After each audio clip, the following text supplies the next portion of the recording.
Hello, welcome to our second session of the sixth day of COP of the 12 days of COP.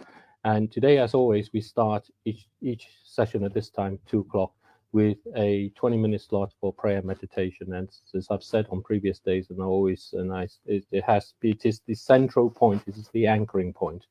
It is the moment where we're able to take a step closer to ourselves in some ways, closer to our connections, and to be able to reflect on the words that have been spoken by other people around, and to be able to find our own anchoring in many respects.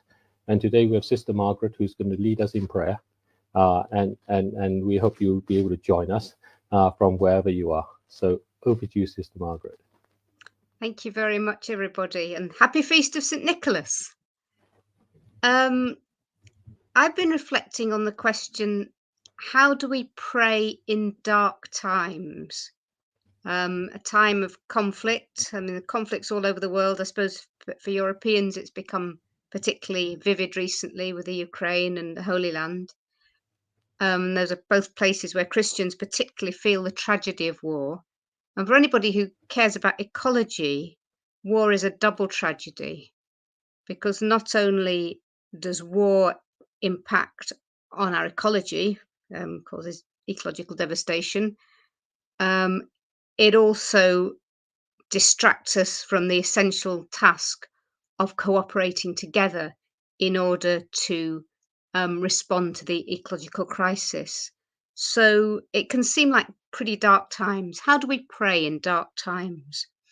So what I've done is I've taken 3 passages from Luke's Gospel, where St. Luke reflects on prayer. I'm going to read them, just make the odd comment about them, and then have a short prayer to leave us a little bit with a little bit of quiet time, and then I'll wind that one up, and then I'll move on to the next one. So the first is Luke chapter 10, 38 following. It's the story of Martha and Mary. Now, as they went on their way, he entered a certain village, and a certain woman named Martha received him into her house. And she had a sister called Mary, who sat at the Lord's feet and listened to his teaching. But Martha was pulled around with much serving, and she went to him and said, "Lord, do you not care that my sister has left me to serve alone? Tell her then to help me." But the Lord answered her, "Martha, Martha, you are anxious and troubled about many things. One thing is needful. Mary has chosen the good portion, which shall not be taken away from her." One of the interesting things about this passage is just one little word. It's only one little word in Greek. It's tis. In English, it's that word "a certain." He entered a certain village, and a certain woman named Martha received him. It sort of suggests that it was an unplanned visit, and that maybe it was even the first time they'd met. That somehow that what became a deep friendship between Jesus and Mary and Martha and the family started off just because they offered him hospitality when he turned up. Martha seems to be the older sister. She's the hostess. She's got this huge sense of responsibility, and that leads her into being quite bossy. She's even bossing Jesus around and trying to get Jesus to boss her sister around because she's distracted. She's literally, it says she's pulled apart, she's pulled around. And Jesus says to her, sorry, my computer just did something silly. Jesus said to her, why are you anxious? Why are you anxious? It's the same word that's used in that passage in Luke about the birds of the air. Don't be anxious. And there seems to be a pun going on, because he says, "Why are you anxious about many things? You only need one. Mary's got the best portion, the best dish." So he seems to be talking about the food. You don't need to be making lots of dishes. You only need to make one dish. Mary's got the best one. But then, of course, that flips it over into something much deeper than just food. And in the process of shifting, the Lord shifts from Martha being the host, trying to provide many things, to Jesus being the host, providing for Martha and Mary the one thing that's important. So those of us who care about ecological issues, we can easily get drawn into a kind of frantic activism. We've always got many things to do, many things to worry about. The list never ends. So Luke reminds us that all our frantic activity is useless unless it's rooted in time spent in the Lord's presence, and that we can trust Him to look after us as He does the crows and the lilies. So let's pray. We put before the Lord everything that weighs us down with anxiety, where we feel responsible for things we're not able to change. Let's just spend the first few minutes in quiet, handing over those things that are weighing us down, handing them over to the Lord in love and trust.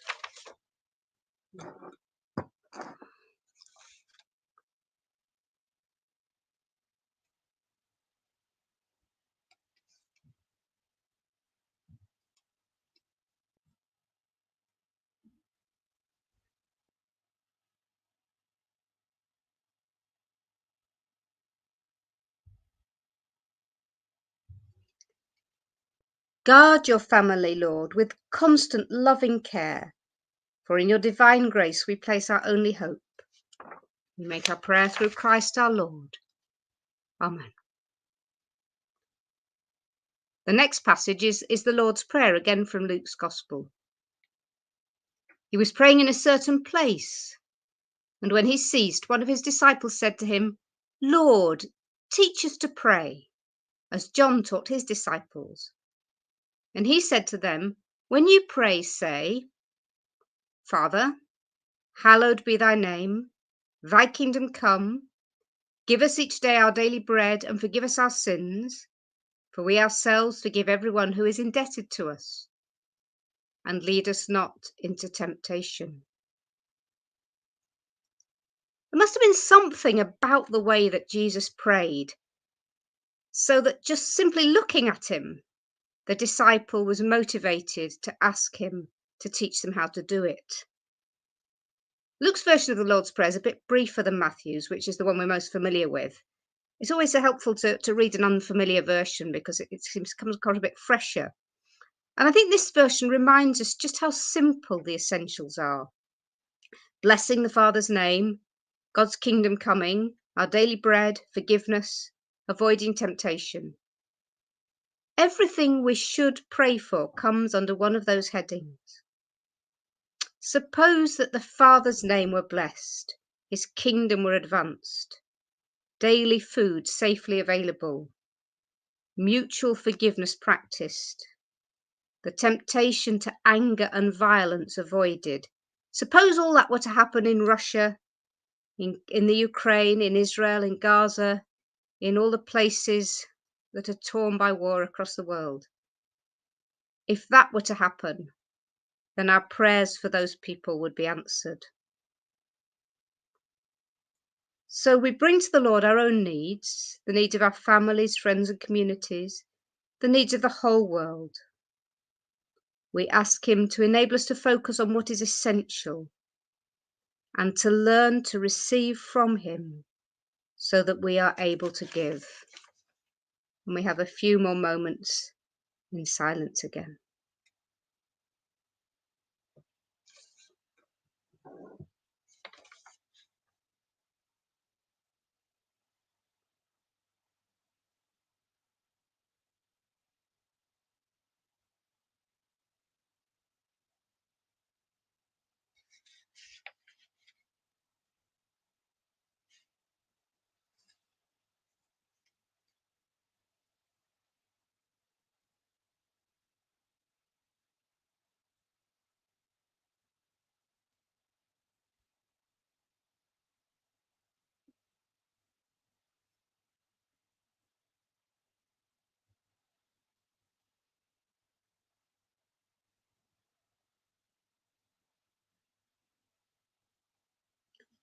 Father of might and power, every good and perfect gift comes down from you.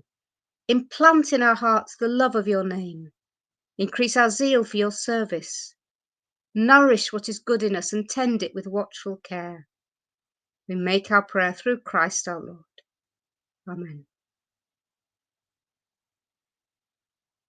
And finally, the passage in Luke where he tells us to keep asking, keep knocking, if we want to receive the answers to our prayer. And he said to them, which of you has a friend? Which of you who has a friend will go to him at midnight and say to him, Friend, lend me 3 loaves, for a friend of mine has arrived on a journey, and I've nothing to set before him. And he'll answer from within, Don't bother me. The door's now shut and my children are with me in bed. I can't get up and give you anything. I tell you, though he won't get up and give him anything because he's his friend, yet because of his importunity, he will rise and give him whatever he needs. And I tell you, ask, and it will be given you. Seek, and you will find. Knock, and it will be opened to you. For everyone who asks receives, and he who seeks finds, and to him who knocks it will be opened. What father among you, if his son asks for a fish, will instead of a fish give him a serpent? Or if he asks for an egg, will give him a scorpion? If you then, who are evil, know how to give good gifts to your children, how much more will the Heavenly Father give the Holy Spirit to those who ask him?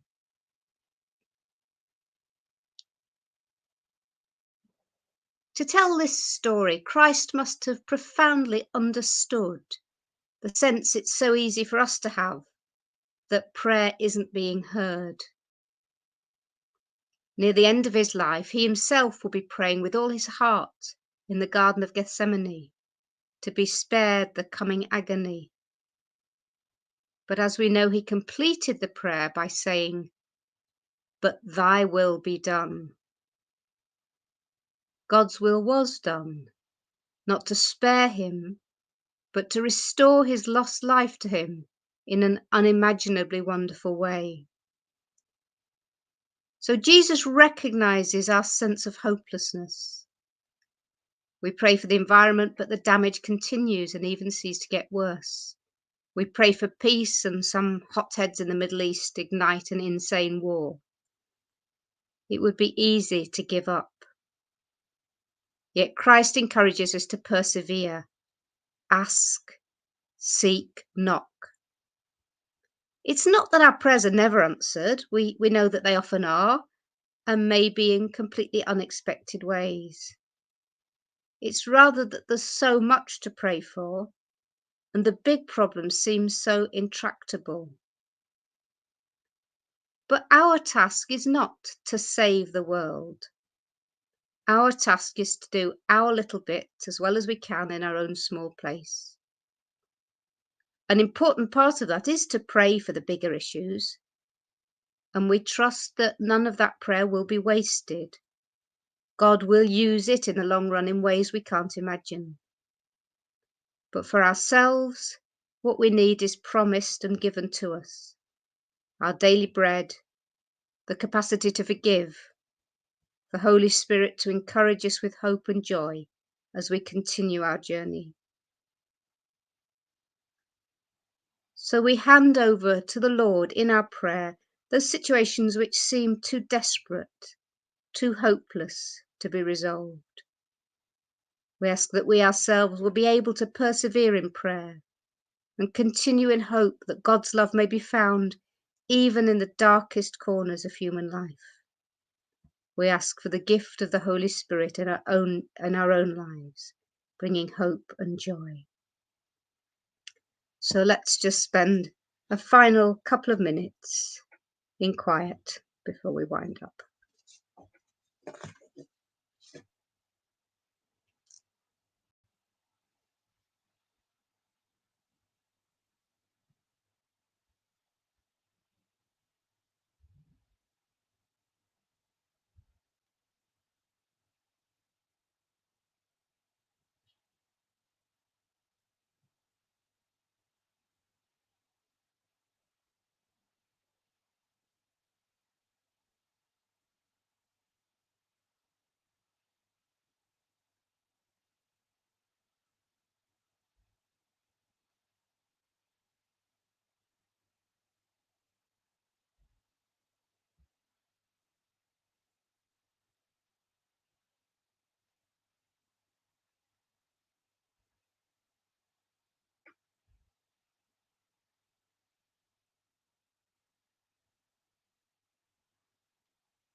Lord God, the strength of all who hope in you, support us in our prayer.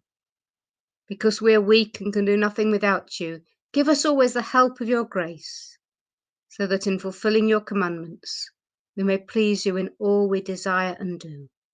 We make our prayer through Christ our Lord. Amen. Amen. Thank you very much, Sister Margaret. Really grateful for that reminder that it's not us who solves the problems. We do our part.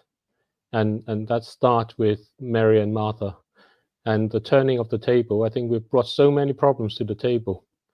We've forgotten how to be able to allow that, and as offerings in many ways, as we do in Mass, to offer them up too, so that we can receive back the gift from Christ. I think that's a really, really powerful reminder.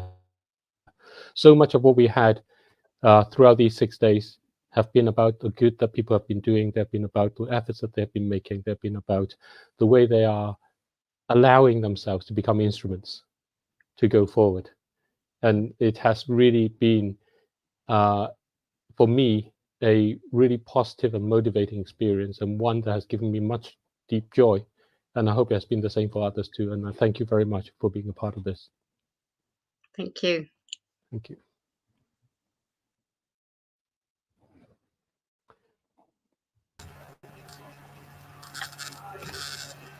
Okay, thank you. Thank you so much for that session. And, it's just been awesome, just getting to understand that it's wisdom to not worry on the things that are beyond us. And, and then gives us an opportunity to worry on those that, things that we can be able to do. And I think that is what, asking God to, help us address, give us the serenity prayer, if I may put it in another word.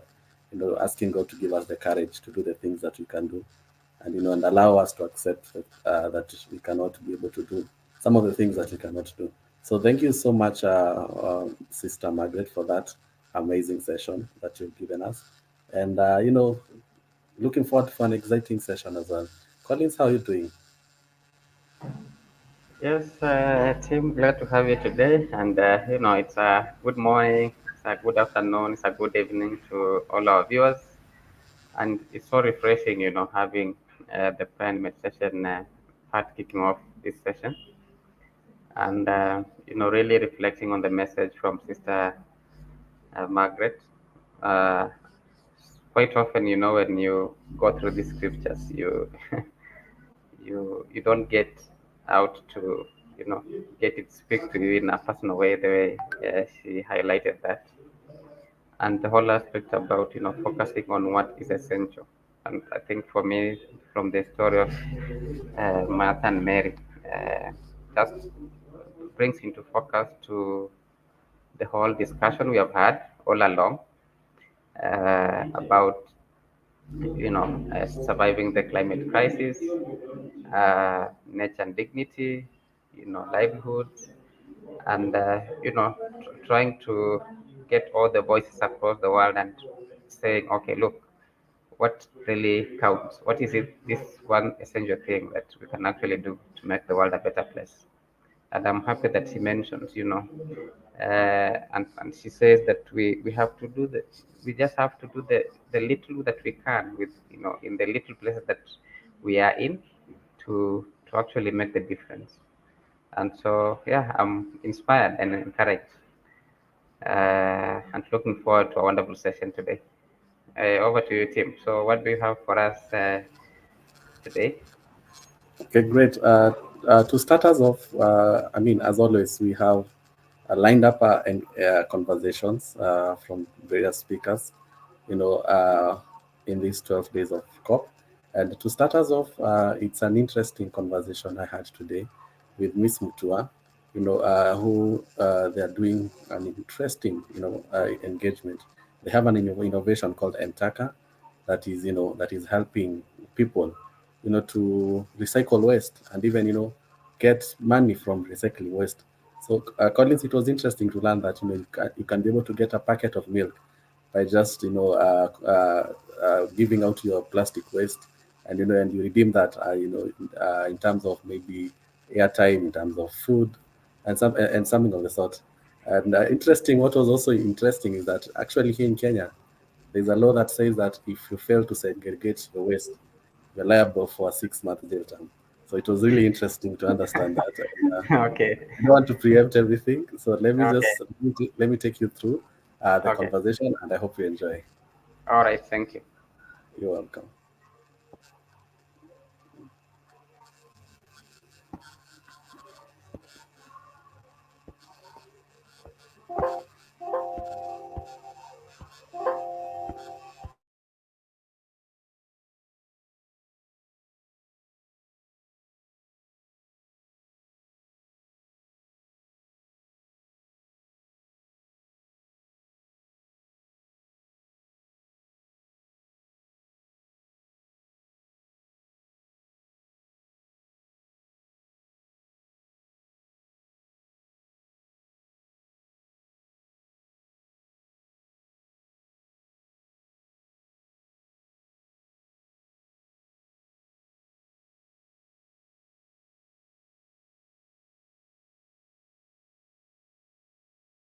Okay, I'm just a technical hitch as I'm bringing it out. So kindly just bear with me, and just for a second, you're going to have it.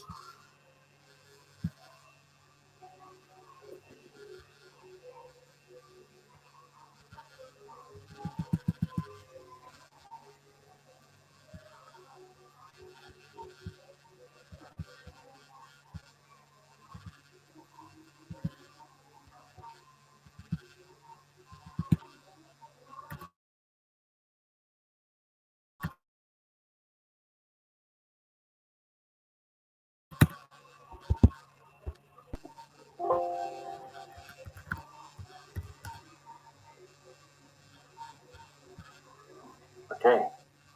Good morning, good afternoon, good evening from where you're joining us from. My name is Timothy Ndekwa, and I'm joining you from Nairobi, Kenya.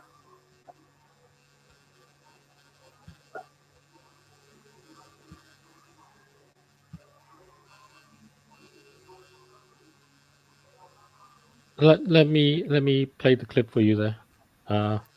And what you want is if you remind me which one you would like, and then I'll go and get it.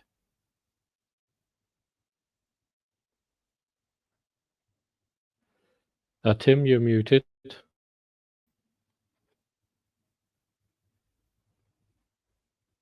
Tim, you're muted there. I don't think you hear me. So what we have is a conversation this morning that Tim had with Prima Facie at M-Taka. So I'm going to open that and just play that for you.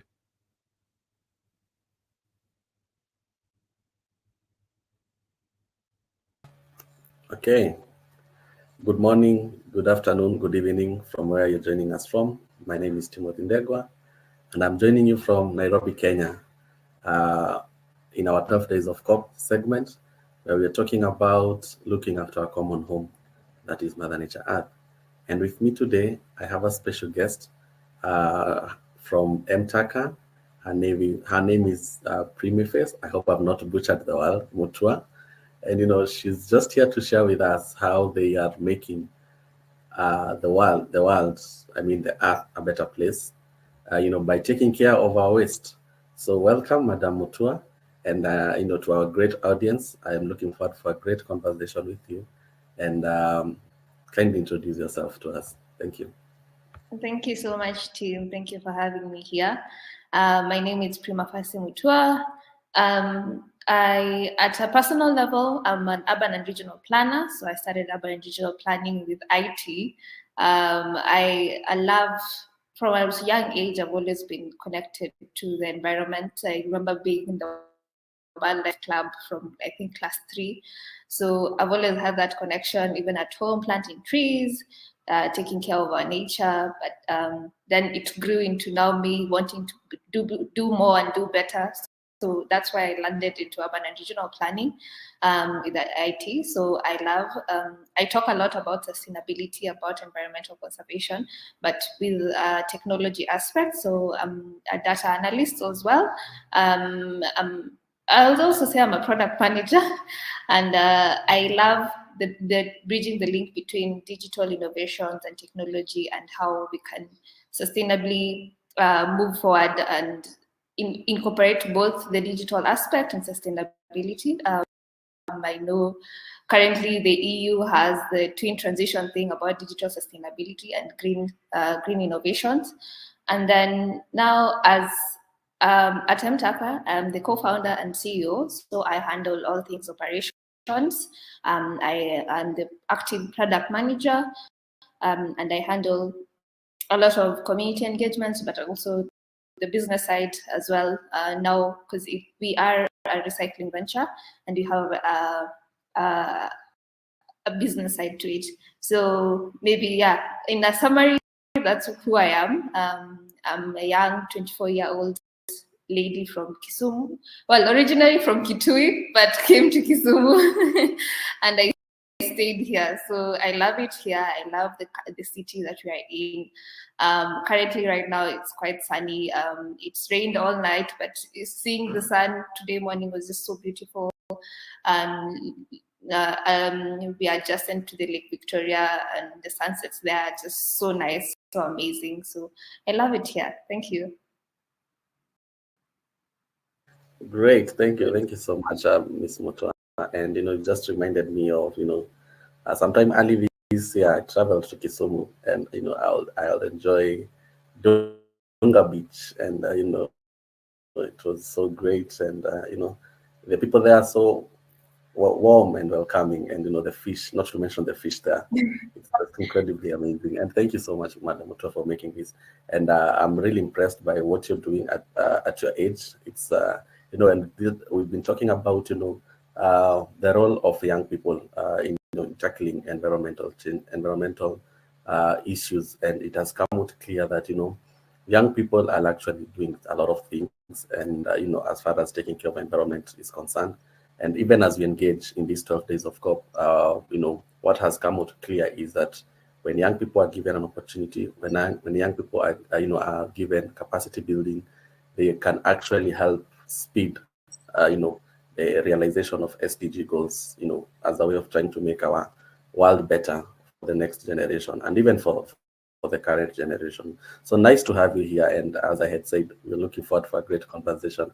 So kindly, Ms. Mutua, would you mind taking us through, what M-Taka is all about, and for our audience just to get to have an idea what you people do? Yeah, so M-Taka is a tech integrated waste management and recycling social enterprise. So we were founded in 2020. We started off as a campaign. We worked very closely with street connected youths who form 80% of waste workers, but also we work very closely with the community, and we are seeing first-hand impacts of mismanaged waste. So Lake Victoria and its river, and the rivers that drain into it were very flooded with plastic pollution, with diapers, with just a lot of waste. And we're trying to educate communities on how better can they handle their waste, but also trying to advocate for the rights and welfare of street connected youth who we closely work with. And so a merger of the two, that's how we came up with M-Taka. And our main aim is usually to educate communities on better waste management practices, to connect people in the waste value chain, and to improve the livelihoods of waste actors. So basically what we do is divided into three main categories. So we are trying to improve the recycling culture of our communities by inducing behavior change. So not just telling people to separate their waste at source, or not just telling people that you need to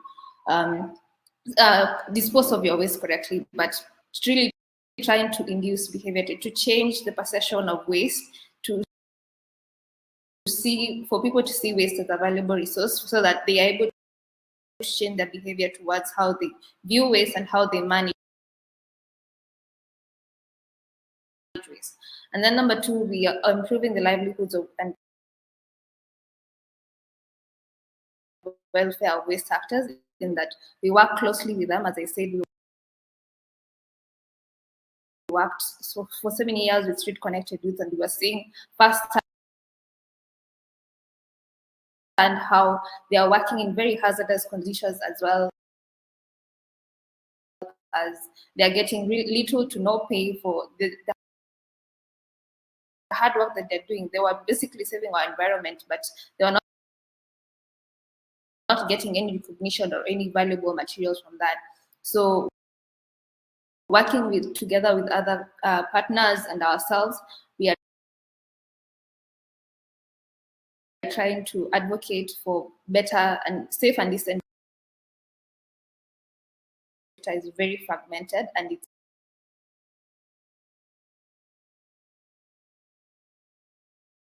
passed last year. And one of the key things is that every household must separate their waste source, or else they're liable to a fine of around 450 USD or 6 times jail term. So you can imagine, just because you do not separate your waste source, you're liable to go to jail for 6 months. It doesn't make sense. And no, most people don't know about this law. Most people have not interacted with it. But then, as well as county governments are now liable to manage their waste at material recovery facilities. And an interesting topic that's coming up strongly is EPR regulations, extended producer responsibility, that producers are liable to manage and dispose of their waste correctly.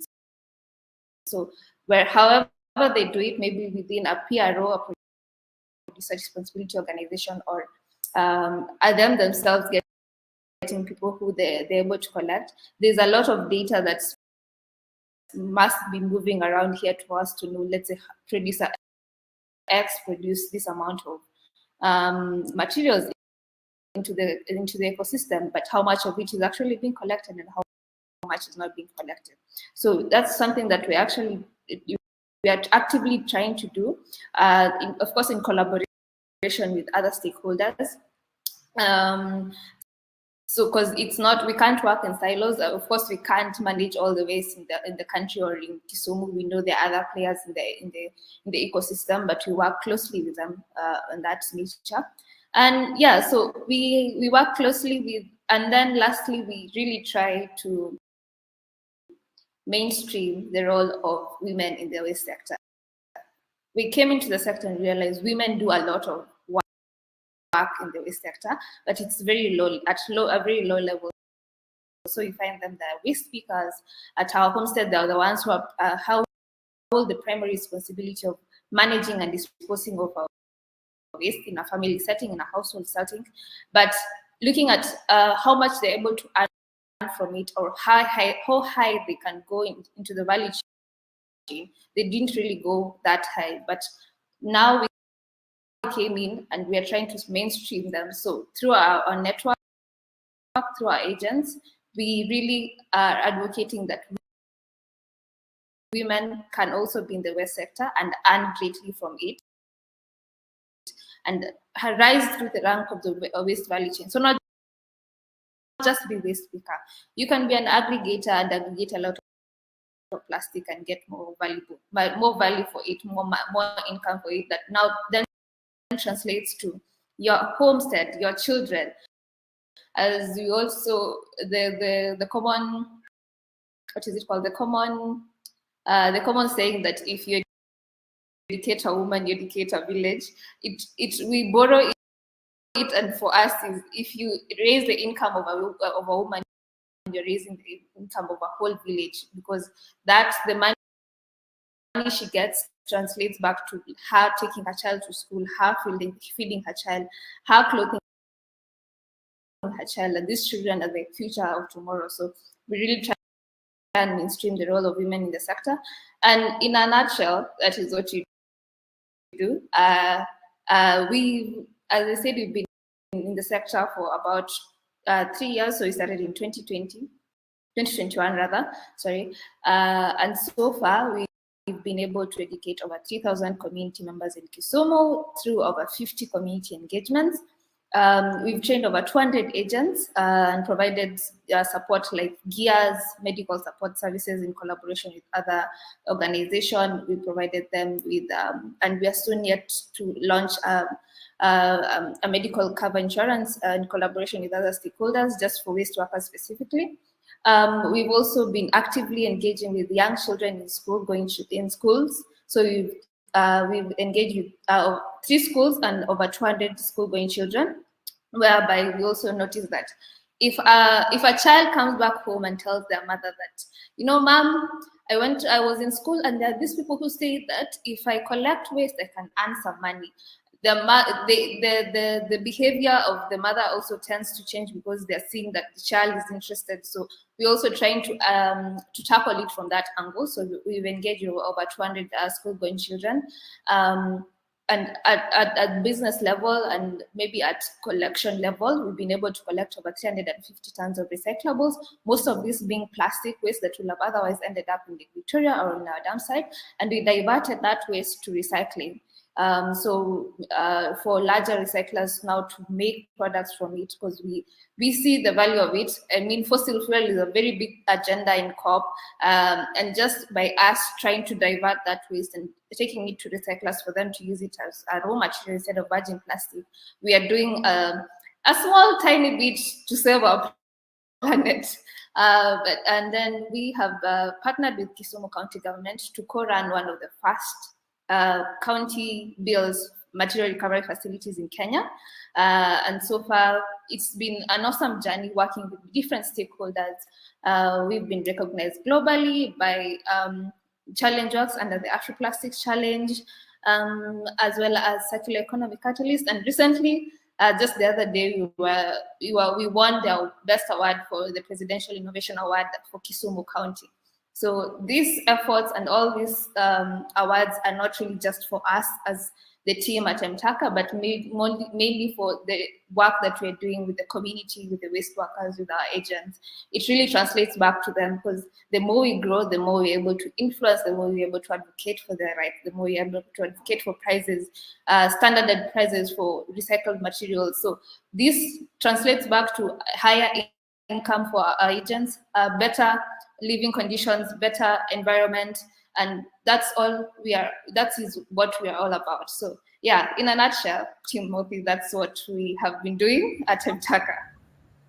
Great, nice impact there you're doing, Ms. Mutua, and it's it's really amazing. It's really nice to hear that, and I think as you're sharing what you're doing, what is coming out clear, and what we've also been getting from our previous conversation is one way we need to inculcate matters to do with environmental conservation, is turning them into livelihoods. That is the only way it becomes more effective, and that has come out clear even in our previous conversation, as I had said earlier. And you just came and alluded to that fact, that the moment you make that activity, to become a source of livelihood, then it gets positive reception from people. Because anyway, however much you also want to protect your environment, people need to put food on the table, you see. Yeah. But now if you create an environment whereby, they can be able to do that and also, get something to eat, get something to take to their home, it's also something great. And I love your quotes that you quoted, that when you educate a lady, a woman, you've educated a village. I think that has come out clear also in our previous conversations, that women are an integral part when it comes to issues to do with tackling effects of climate change. That it's easy for it to influence people when it comes from women, and that has come out clear. And I really I'm glad for that. So I have just a question for you, Madam, as you carry on. From your introduction, you said you have you're data analyst. I also have interest in data, and maybe to ask you, on that, are there technologies that can be able to predict future waste generation based on the prehistoric data? And I've had you mention that you normally carry out this, collect this data. So is there technology that can be able to predict future, based, and maybe use that maybe to also predict the amount of resources that we can get from this waste. Yeah, not necessarily technology, but it's very clear because as I said, we are very keen to understand the amount of waste we're generating from household level. So we are big on separation of waste at source, and if you know how separation of waste at source is, we try and give people an extra bag just for them to separate organic waste and non-organic waste. So non-organic waste encompasses of things like plastic, metal, glass, boxes, paper, all materials that will have not otherwise degraded as compared to organic waste. And just by that way, if you measure that, how much on a time period, for us, we did a pilot a while back, and in a 6-month pilot, we're able to measure just how much waste that is non-recyclable waste a household generates, and it's not that much. On a month-to-month basis, you find that a household of about 3 people, they're only able to generate about 10 kgs of plastics, 10 kgs of recyclables combined. That's really not much for anyone. But you realize that because we have an incentive in that, for us, our application, we use the M-Taka app to collect this data and for it to be analyzed. And it has a gamification side to it, in that we reward individuals based on how much they're able to recycle. So you're able to get points that you can redeem for airtime, or you can go to a local shop and get products such as milk, bread, just normal household products. You realize, what we realized about the 3rd month is that people are now not only relying on the waste they're generating, but they were going outside to look for more waste because they're getting an incentive out of it. But realize that there are technology. If you are just able to measure clearly and the amount of waste we're generating month to month, it's fairly the same, unless now on months like Christmas, where the amounts go up a bit high, like December right now, but it's not that much. Realize that if all of us are able to measure that, and we're able to predict, and you're able to now cumulatively say that on an average, each household with about 3 people is able to generate, let's say, 10 kgs of recyclables per month, then we're able to see if everyone was able just to separate their household waste at source. You can imagine how much you're able to get from that. Let's say if plastic bottles, PET bottles, that is the water bottles, go for about 20 kgs, 20 bob a kg. You can calculate very simply, even without needing technology, to see that this is how much resources we're able to get. But then again, sometimes it's a two-sided coin, because you really don't want also to encourage individuals to continue using plastic just because there's an incentive, or to continue using non-recyclable materials just because there's an incentive. So you're trying to tell them that also, you don't need. What we're trying to do is we're not trying to encourage you to continue or to buy more of these materials, but we're trying to tell you that you don't need them. So in as much as we know that the amount of plastics in the world, and hopefully you don't get to that, there's usually what is it called? Not a saying, but a fact or a quote that the amount of plastic in the world by 2020 might exceed the amount of fish in the ocean. We don't want to get to that. So we want to start curbing it from now. We can't, there's still so much plastic in the world, in that as I said, communities and individuals, once they see the incentive bit, they start now getting out of their way. Once they go to a function and there are plastic bottles, they're like, I can get some money from this. Let me collect it and bring it back. So it's not just laying there. If they're in the office and they've had a party, they're like, I usually get a few coins on this. Let me just take it and I'll go dispose it off in my trash bags or in my bins, but I'll get something for it. So it doesn't really end up in our lake or in our dump site.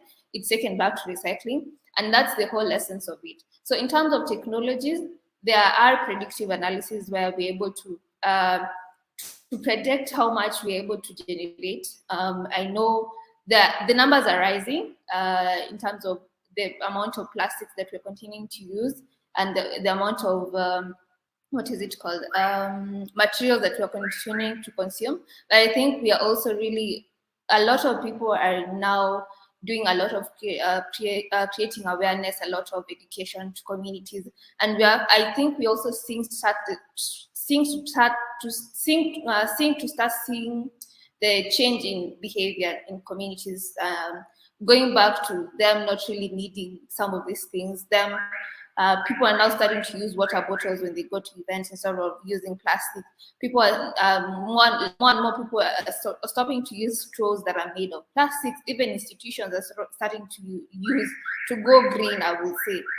Sustainability is becoming a very big issue, and I hope it's not greenwashing, but I'm seeing a very slow and steady gradual change towards how we are rethinking how we are using plastic bottles, non-recyclable materials, and even things like companies. I know companies like Planet, the water company, starting to rethink how they can repackage their bottles for recyclability. So it's a whole ecosystem, in that it's not just from the user or the consumer who buys this product at the store, but also before this product is brought to the store, how can we rethink the way it is designed for recyclability, in that if its consumption is over and it's driven back to recycling, can we recycle all of it, in that we are not left with so much waste, so much of the waste materials that we can't use, we can't recycle, and nothing can be done to it.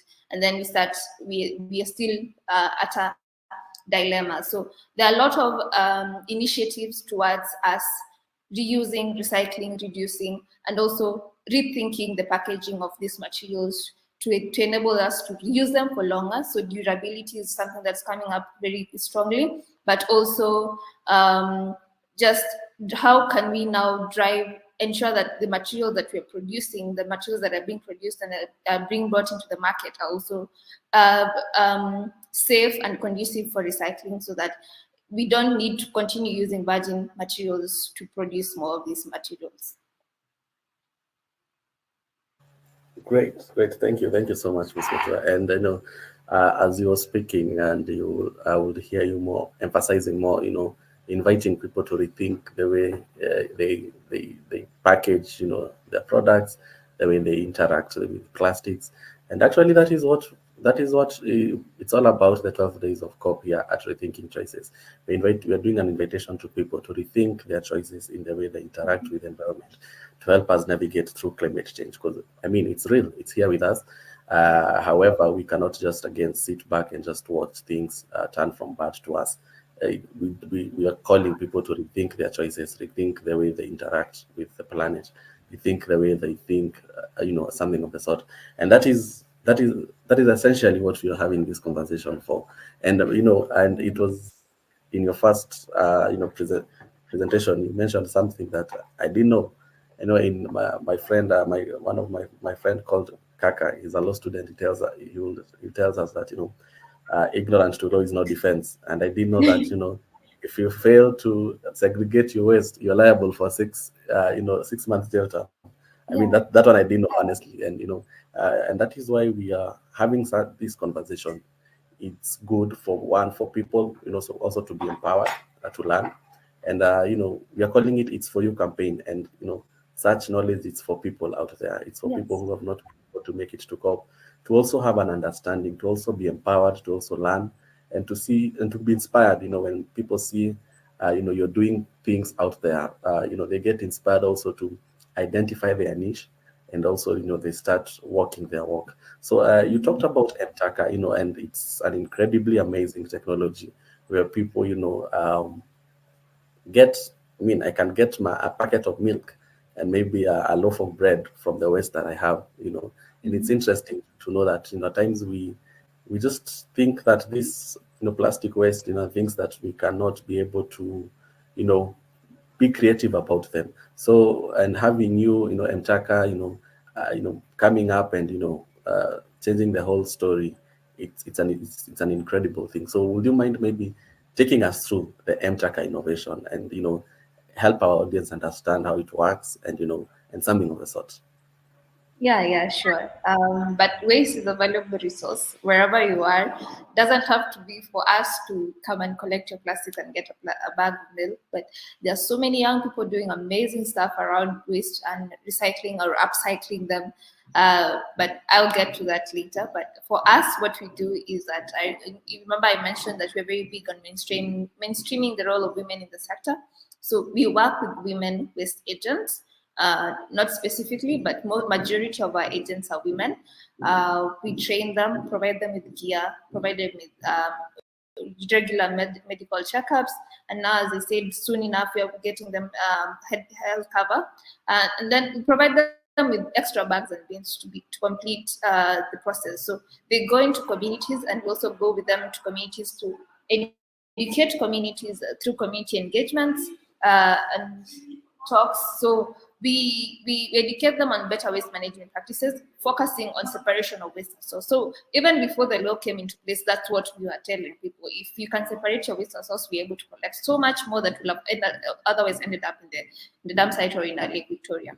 So we educate them, and we provide you with the tools to actually separate your waste source. Because in Kenya, the way waste is usually collected is usually you're given one bag per waste collector, and that's all you get, and then it's mixed. So if we give you an extra bag, or if we provide you with an extra bin, depending on how big your household is, you're able to really separate your waste source. And then over, let's say, a 2-week period or a 1-month period, through the application, you're able to schedule for requests, and our agents are able to come and weigh the recyclables at your house so that you're able to get your points. So for you, the household user, you're able to get your points and go to the shop or redeem airtime.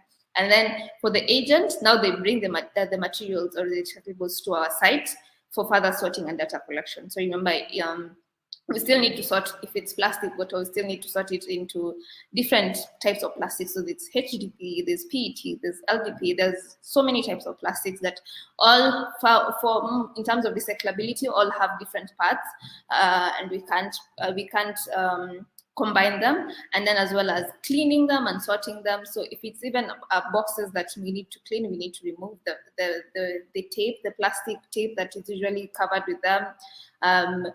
We need to do a lot of further sorting, and this also goes into further data collection, in that we are now able to see that in estate X, let's say in estate X in Kisumu, we're able to collect this amount of HDP bottles, or this kgs of HDP, and this amount of boxes.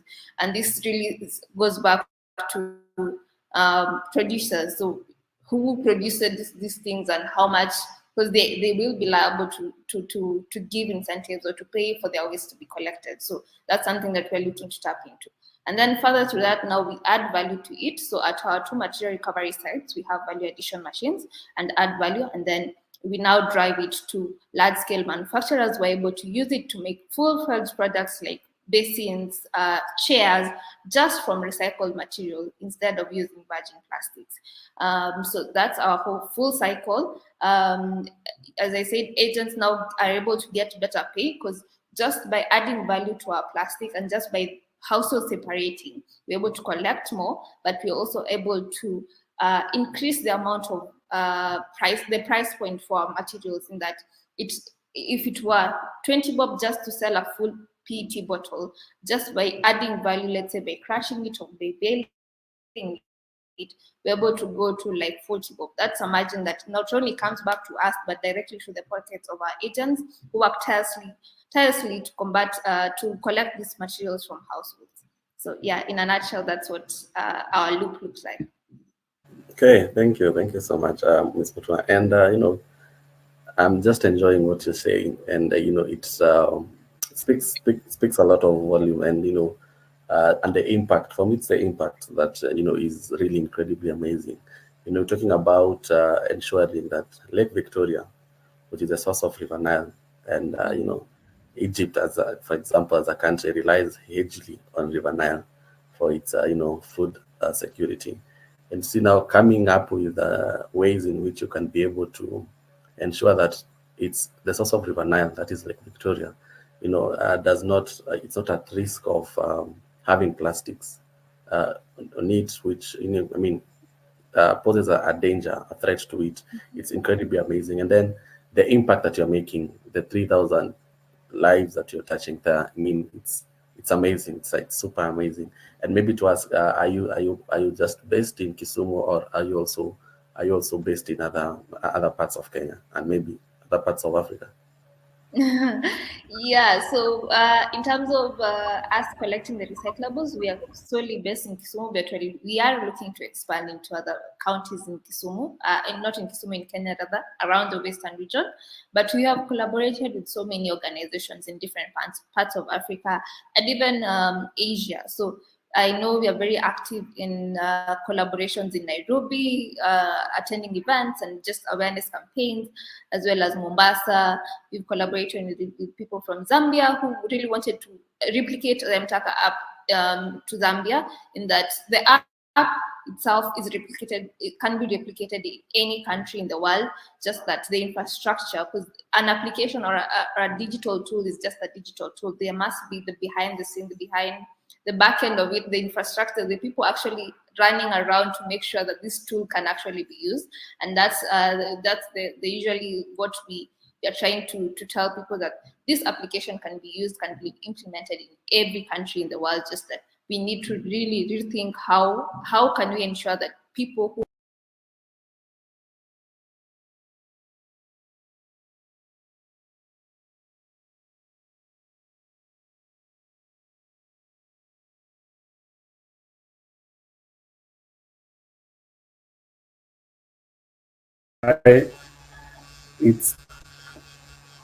It's time for now to join in.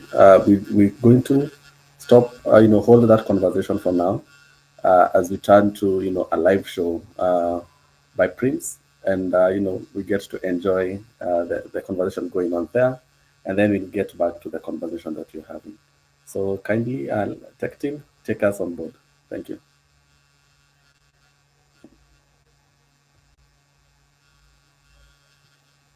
If you're wishing to join directly into Prism, the link is scrolling on the bottom, bit.ly/, for you and for Prism.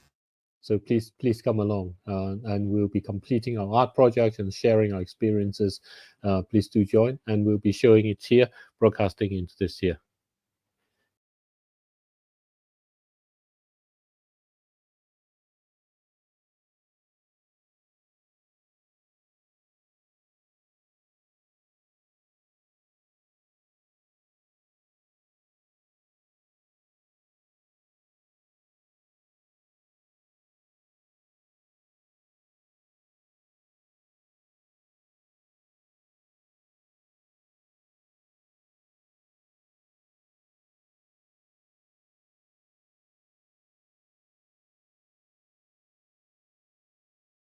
Hear me? No?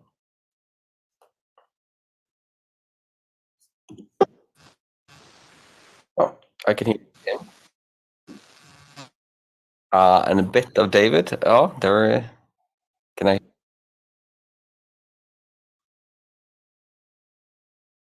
Yeah. Yes, I can hear you. Please join over. Yes, I can. We're ready for you. Oh, I see you have joined. Okay. And I'm going to move this onto the big screen. There you go. Go. Thank you. So we're Marcus here now, Inger Mette, David, Tim, and yeah, missing one person.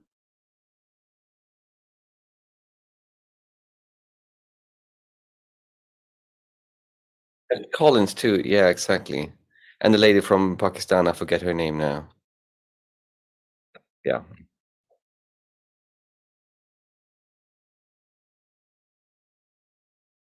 Let's see. But this is good fun. Let me know when you're ready on your tech side, David. On your stream, what's it called? Stream space shop. Yeah. Is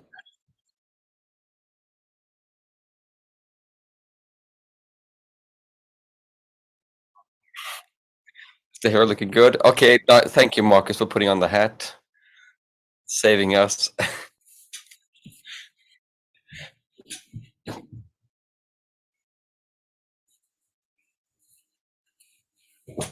Is this the day? Putting on the hat. Yeah. Yeah. We do today. Good. So here we are. Okay. Should we wait for anything else? Anybody else? There's nobody in the waiting room as far as I can see. Ah. Yeah, good. Okay, thanks for coming back. Now we'll spend some time, the time we need, but not more than an hour. I think probably might not need that time. Let's see. And now it's our experiences, what we have done, and showing if anything is done. We realize, both Marcus and I, that doing something like this in this short space of time is quite challenging.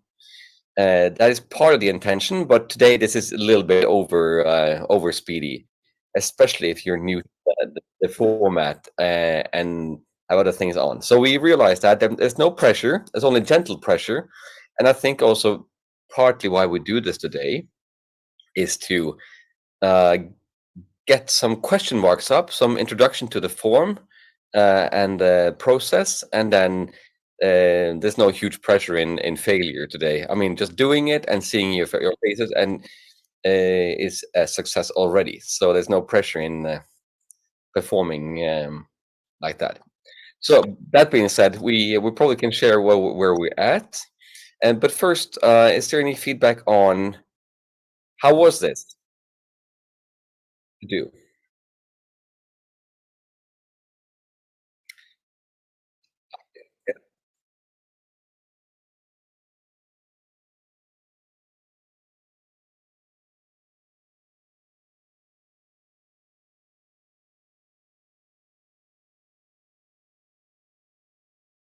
Yeah. Hmm?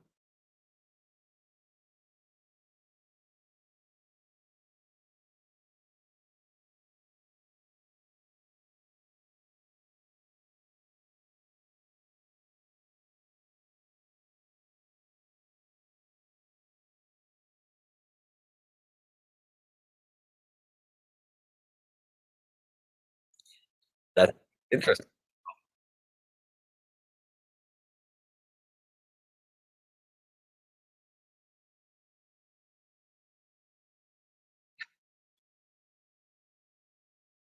Yeah, exactly.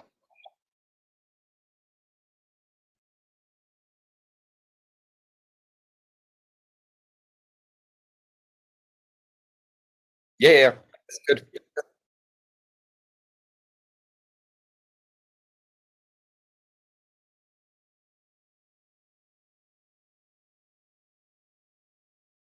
Yeah, this is very good. You anything you want to show now, or is it? I think it's a very clever way of putting it because, as we also touched upon during our weekend prisming, was that the meta perspective of the COP.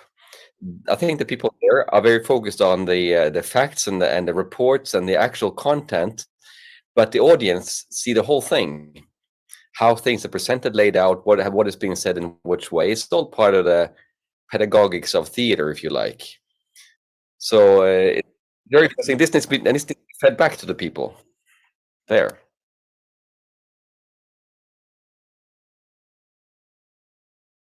Um, how can I? I'll put you. I'll make you host, and you can share probably.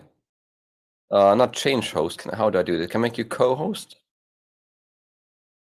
This doesn't look like there is a.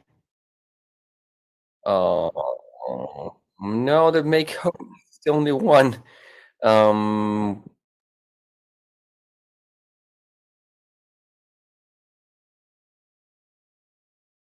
the chat.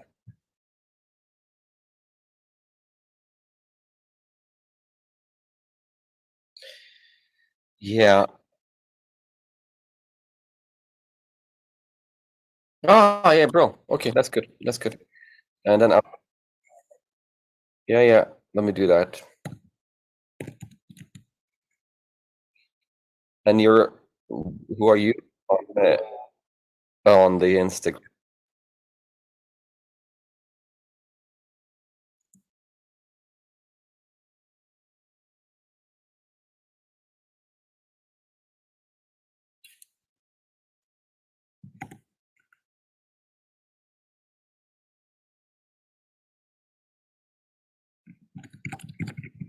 In one word, or it must be one word?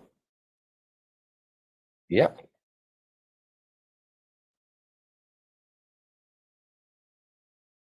I'm on your Instagram now, seeing the cat. Yeah, please do that. Yeah.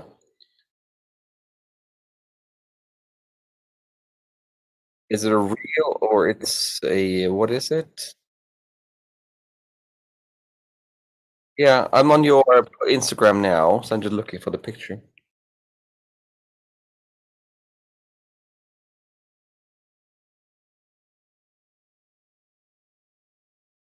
Okay, refreshing. There it is. Yeah, there it is. Yeah. Okay, got it.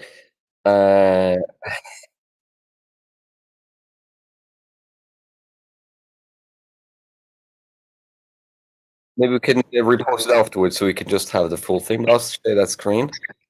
Okay, now I need to share screen. Okay.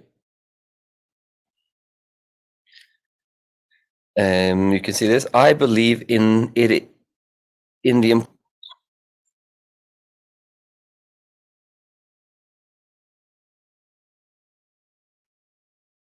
yeah. Mm.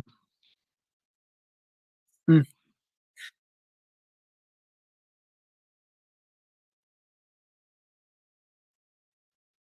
Yeah, I didn't check that.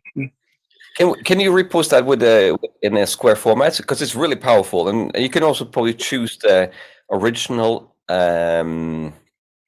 format of it, dimensions, when you post. Yeah. Mm. Yeah, but when you post it on Instagram, there should be an option of using original formats or square or 69. Yeah, I think so. So that's powerful though.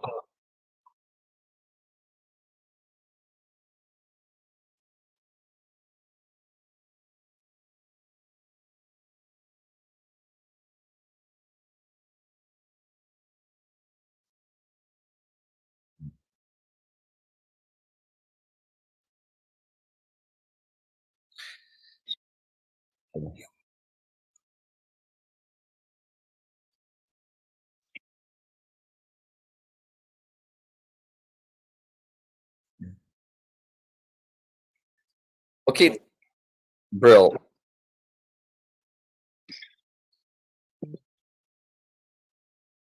Brill. Okay, good. Yeah, it works. Great, thank you. I need to But I saw it, and it works. Okay, Brill. Okay, Yeah. Brill. Great. Okay. Can we just? This is not like we're not as in school anything like that. But should I call it Tim or Timothy? What? How do you like to be Tim? Is it Tim or Timothy you would like to be called? Yes, it's Tim. Tim. Okay, okay. Tim and Inger Mette and Marcus. Anything we can feed back on that? How did that? What did you feel when you saw that?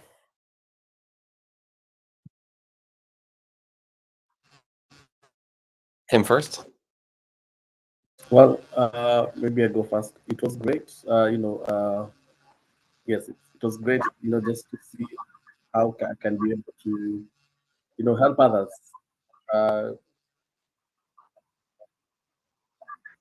To communicate, in a more emotive way. Really to climate action. So it's something I'm yet to explore intensively. Yeah.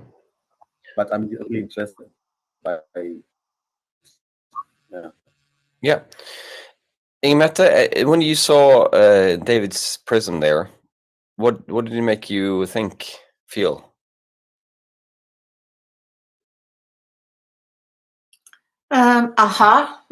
Yes, sure. It has to be now and not later.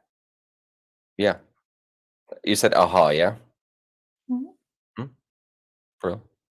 Yeah. It's interesting this. if you just if you turn the angle a little bit, like David did now, it's it opens up new conversations. I think that's the thing. Do you want to share something, Tim or Inger-Mette? Or if you didn't do anything, what was the experience like?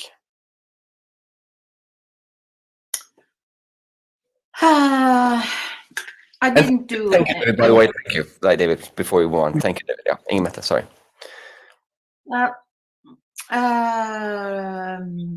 You know, the same as David. It was like this waiting, and then I was reacting. I don't have time to wait, and then I tried to crush the waiting, and then I came into some kind of I almost say Chinese, but it's not. It's only Spanish, but I didn't understand it. So I tried. Okay, now how do I then? Is this the right one? So it's got a feeling that okay. Am I at the wrong thing? Yeah, exactly. So I was feeling I was on the wrong speech. Then I tried to find a way to translate from Spanish so I could get the details. But I understand a little bit of Spanish, so I can understand the thing. So then I jumped again into the next one, and I traveled to the next speaker. But the thing here is that this RED, REDD plus, in Norwegian, it means scared. It does. It does. So it means like, okay, now it's this RED, this scary program again. And then they're asking the indigenous to look after the forest. And then I go like, who is indigenous now? And then they said that this was the first time that indigenous could lead a session. And I said, okay, it's the first time. And then I was like a little bit bored.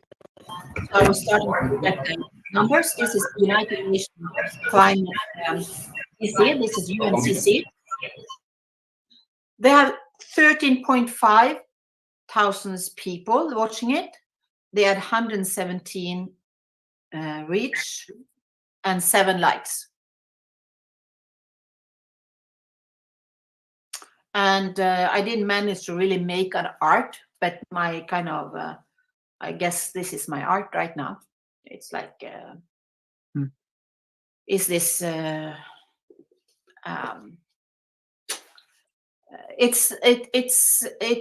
get like a first big 1 number up in my head, and then it gets back into really seeing, I like the logo of at COP28. So I like it's the first logo where I see the ecosystem is coming together. Interesting. So I'm trying to see it beyond the ego. Yeah.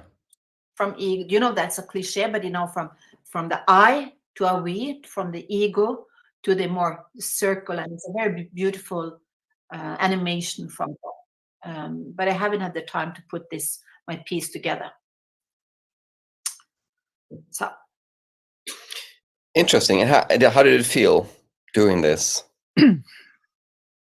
I'm feeling stressed because I'm actually invited to another meeting in Gothenburg, and it's Green Cross is having a meeting, and I'm invited to lead a session. So I'm here with you, but I'm stressed because I'm not on the other side. So it's a lot of parallel events, and this side event at COP is also a parallel event. So it gives me a feeling of losing out on something.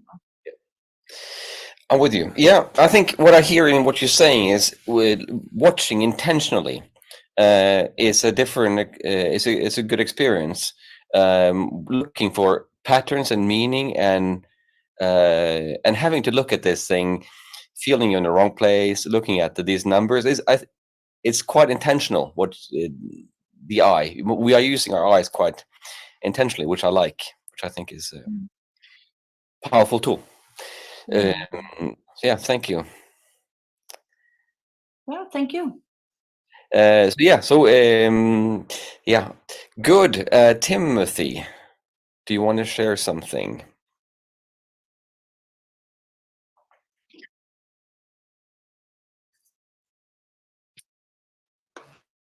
Oh, great. Yeah, say that it's ability to engage with people, using imagery, metaphor, and so on. I think for me it's incredibly easy,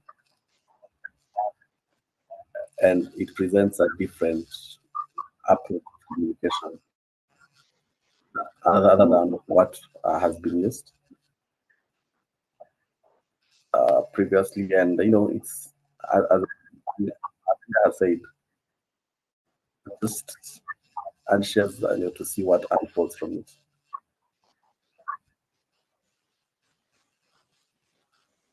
Did you make anything? Not entirely.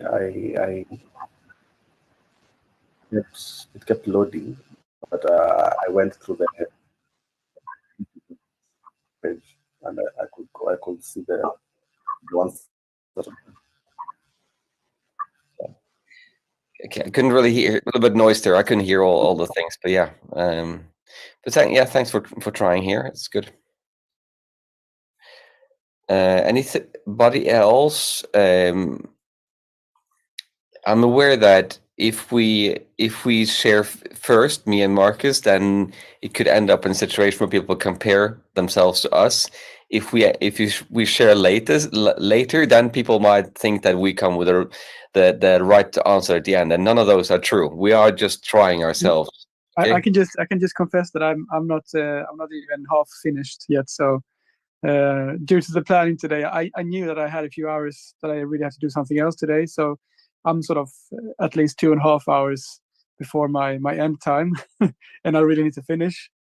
So I can't show you anything yet, but I'm on my way. And yeah. You want to share anything about your what you experienced so far, even though it's not finished? Like, what did you see and feel? Yeah, what I see and feel is that I went into the seminar with my own thoughts about the gold standard, for example, and I don't really like as a white middle-aged man. I see my own privilege in this, and I also see the what I like to call the colonial band-aid, that is the carbon.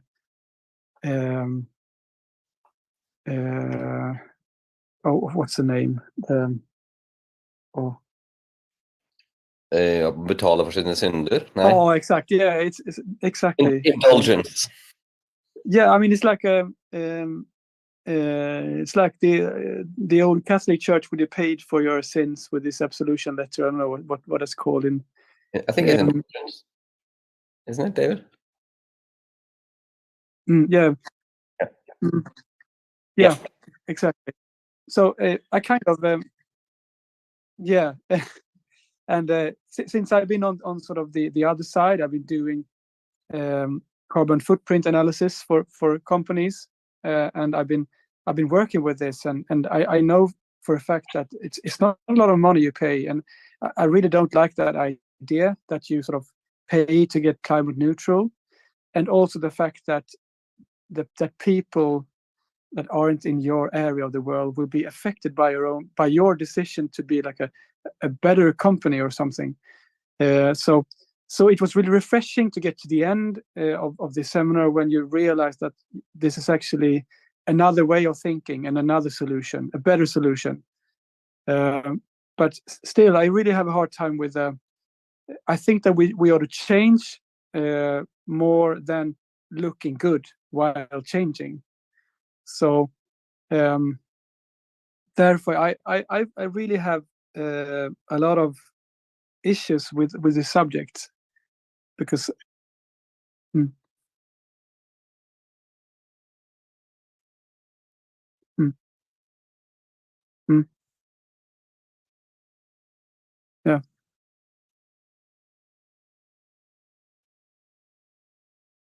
Sorry, come again. By the actual rights to.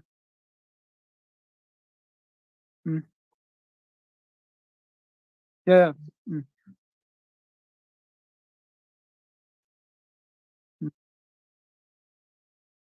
Yeah. That sounds like much better.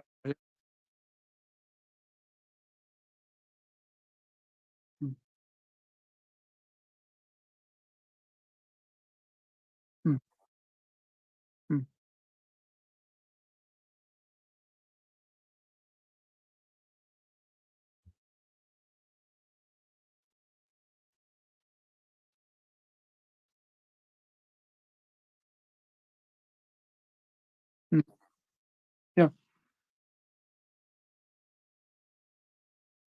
That's really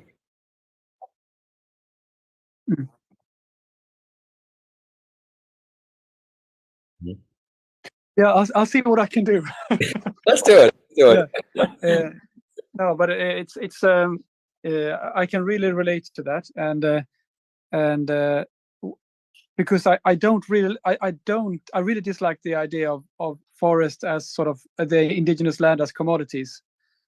And it's I mean I think it's terrifying when it comes to that states can actually buy pieces of land from other states with people on it just because they want to sort of justify their own way of I don't know destroying things in a way. So yeah.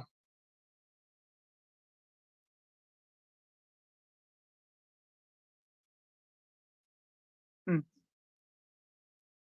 Mm. Mm.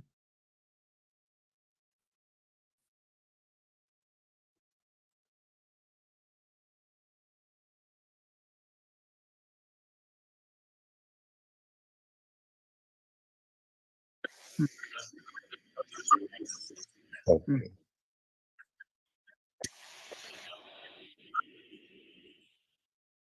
Mm. Mm.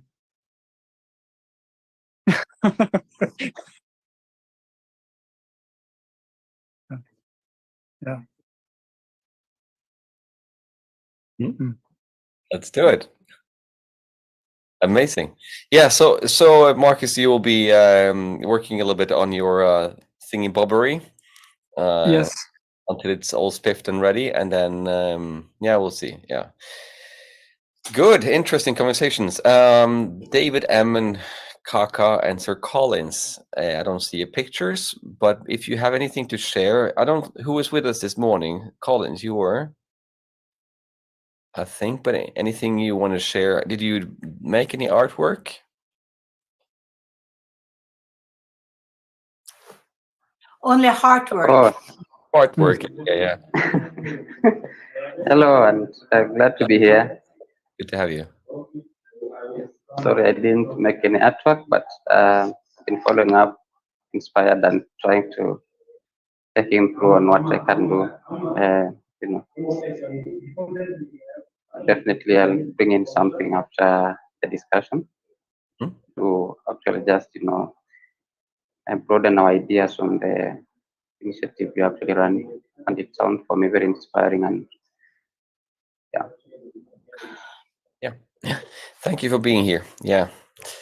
David, and is it Kaka? Well, I would say Kaka in Norwegian, but that's Kaka. Anything? Are you listening in, or do you want to share something from this process? I think there are. Okay, that's fine. You know, this thing about rapping and music and text and slam poetry and that kind of thing. You've been working with songwriters on this journey for the last 6 days also, have you? Yeah. In Gothenburg? Yeah. I definitely know that my friends and co-producer of this It's For You, a team in Kenya, they are really into music and call it slam poetry or songwriting. And also, of course, David Coe and his team as well is one and pushing us forward. Say a few words about the songwriters that you work with in Gothenburg. So yeah, both me and Marcus write songs as well, but we went to this It's called a gap year school, probably in Sweden and Norway and Denmark, where you take a year off between your high school and your studies to go there to look. Yeah, I looked it up, and it's actually called folk high school, even though it's that's actually the right term, even in English. But yeah. But it works as a gap year, and this is called the gap year for songwriters, mainly in the singer-songwriter tradition, I would say. So these are people who like acoustic instruments and long lyrics, not so much beat orientated, but they can vary, and they vary in age also, from like in their 20s to in their 60s here. We had some people in their 30s and 40s and 20s when we were there now. And they wrote some songs, on the fly. The first Prism we did was just 1 hour long, and they just ran off, and they came back half a song here and half a song there, and it was really powerful to see. That was really made in the moment. And then one was refined and was posted today, which was kind of like yours, David. There was like, the meeting will soon start, and we'll get to the point soon. Just wait. We'll get to the point. And there were other people about a super magical seed that will solve all problems. Kind of ironic take on the Monsantos and the seed owners that produce these resilient silver bullets called seeds for their own. And taking a Mickey a bit out of that, which was really fun. And then we wrote some songs about. I wrote a song about AI, and you wrote a song about. What's that? The lyrics you had on your, Marcus? Yeah, well, I mean, we both the first day we prismed the dried up about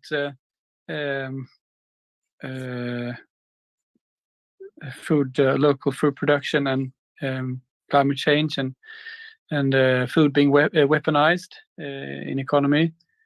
And then the second day we did the AI and the harnessing AI for sort of climate management or climate change. Celebrating climate action, I think. Mitigation and management ish.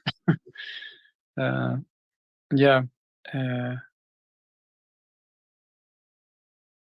you there, Senu? Yeah, sure. Yeah. That was the two ones we did there. So on this scenario, or with these people, it wasn't slam poetry or beat orientated, but there's a ton of options in that beat segment for sure about this. Again, we try to be constructive and to be artistic and true to our art form, and to being helpful. And to being seeing what we like, not focusing on what we don't like, and providing a third perspective, not being owned as propagandist either for or against the issue at hand. So we tried to do that. So it's very open for these the people both David's crew and yours in Kenya. There, would love to meet up with them and connect. I can share my thing today also. What struck me today was the aspect of slavery. So I was a little bit rushed for time, but what I thought was, Liberia is a country that was made from sending the slaves back from America as a free country, and I thought, that's interesting thing. So I just went with the idea of slavery. What is slavery? What does it mean? So I wrote some text. I'm going to record it. I was just in the middle of that now in my studio, so I'll put that out a bit later. But I'll read you the poem. Take me back across the sea, back to where we live and be, where there is no slavery. Give me hope, hand me the key. Take me back to this old land. Please now take me by the hand. Let me be all that I can. Make me lift my head and stand. And as a chorus, I'm the slave to my desires, killing all things in my way. In my soul, a raging fire. For my sins I have to pay. Slaves no more, slaves no more. Let me rest upon the earth. What is real? What has worth? Where the new is given birth, and where work is one with mirth. Take me back to what can be, where the house is you and me. Let us gather by the tree. Let us smell and feel and see. I'm the slave to my desires, killing all things in my way. In my soul, a raging fire. For my sins I have to pay. Slaves no more, slaves no more. In the veins of plants and leaves, let a form in what already is. By the river on the beach, let the slaves be free and peace be reached. What is life and what is peace? Where is trust and does it cease? How does anything come with ease? Is the earth our own, so ours to lease? I'm a slave to my desires, kindling all things in my way, in my soul a raging fire. For my sins I have to pay. Slaves no more, slaves no more. Wow. So it's taking the idea of us being in the climate situation as we being slaves. We need to find our Liberia of freedom from our slavery. Yeah. So yeah.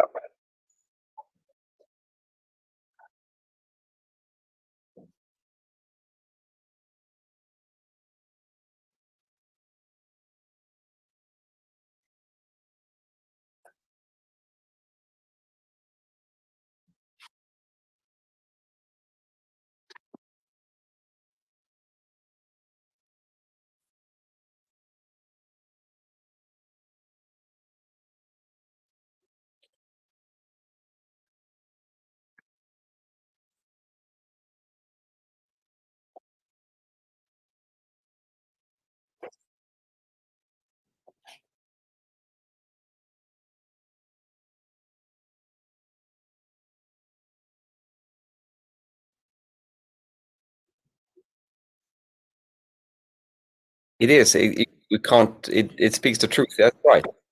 Nature is a mirror of what we have been doing for the in the ways we've been doing it. So it's handing us our own message on a plate, and it's not good. We don't want to eat that dish. So yeah. So yeah.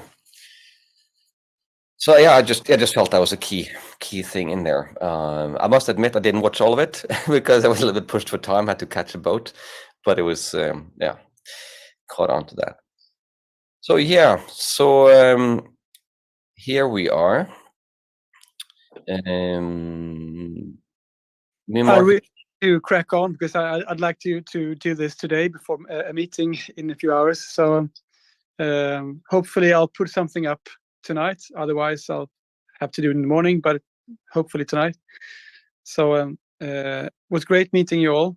So I really need to leave this meeting in haste now, but thank you. Thank you. Let's talk later. Let's hear back. Bye bye.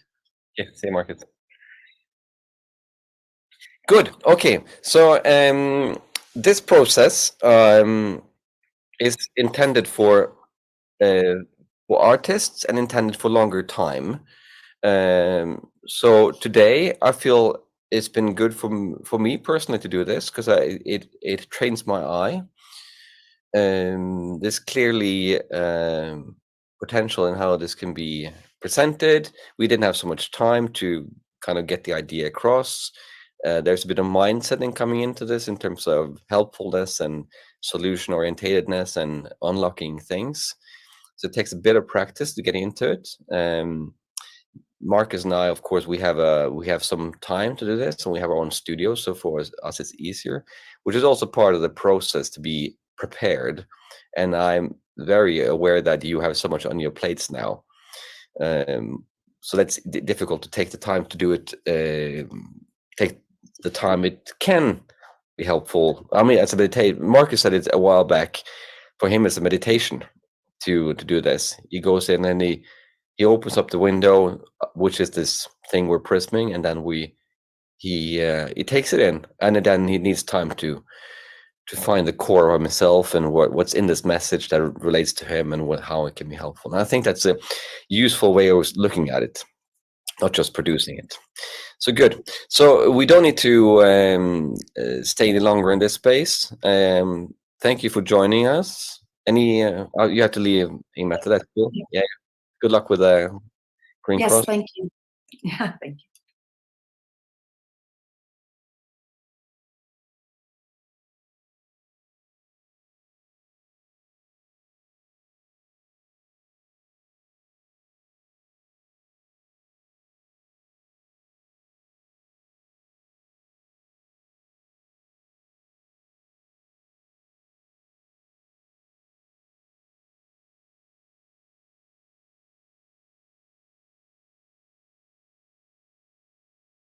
Yeah.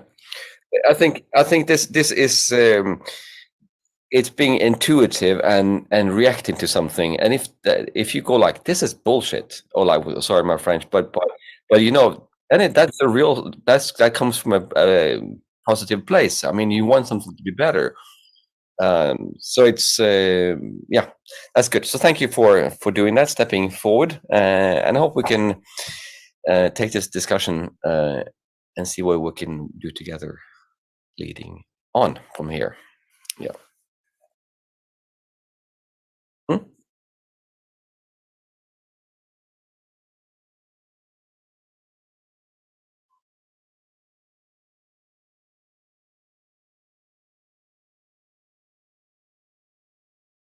Let's do that. Okay, cheerio. Okay, bye-bye.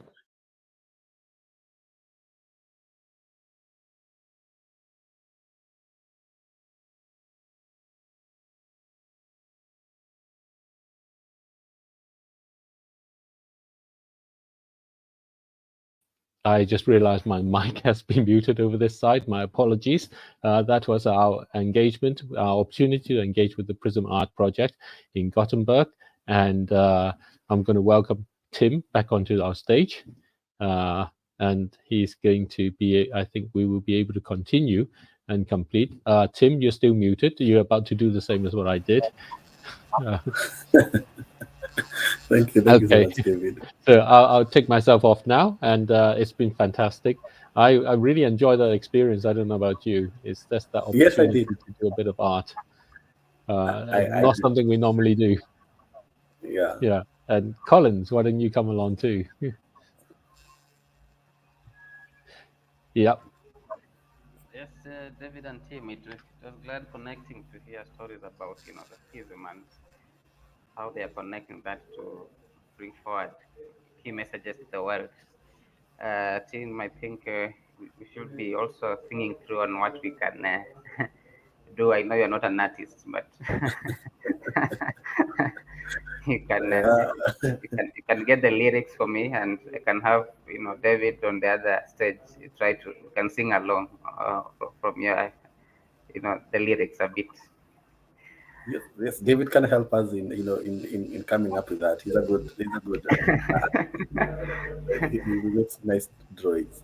Okay, so yeah, it's been great listening to that. So in our next segment, what do we have, Tim? So I know we're going to go back. We're going to go back to the conversation about M-Taka, you know, yes, just to finalize on it, and yes. then later we are going to have a conversation by Salome, which Collins you agreed to shed more Okay. light on that to us, and then we're Okay. going to enjoy some comedy from David, you know, with some people that he had a conversation with. So, but for now, let's get back to M-Taka. Okay, all right, thank you.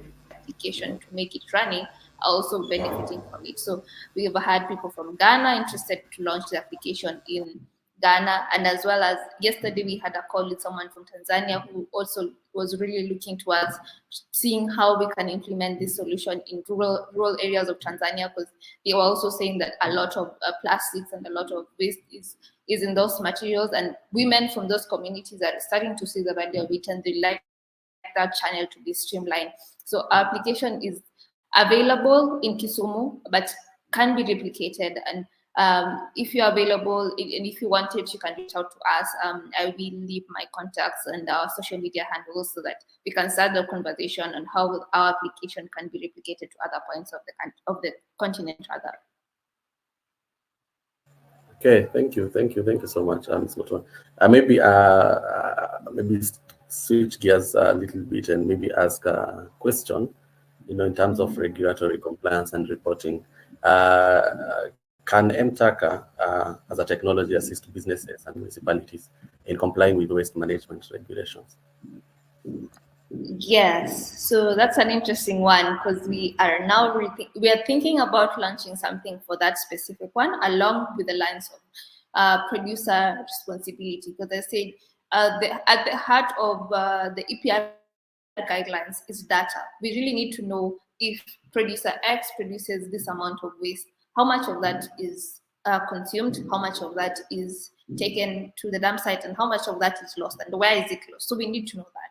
But then again, we're finding a situation that even in the Kisumu County government, they're not able to know exactly how much of the waste that is collected actually ends up in the dump site, or how much of it is collected. We have so many different estates that they collect waste from. Because in Kisumu, the private sector is very active in that, but also the Kisumu County government, especially around the informal settlements, really collects waste and drives it to the Kasese dump site. So governments are starting to see the value of it, and that's that they don't want the approximative data of, let's say, 0.05 kgs per person in, and then multiply it by the population of the people. They really want to see the actual data of how much their county, their wards is generating, and how can they reduce it, or how can they improve their waste management practices.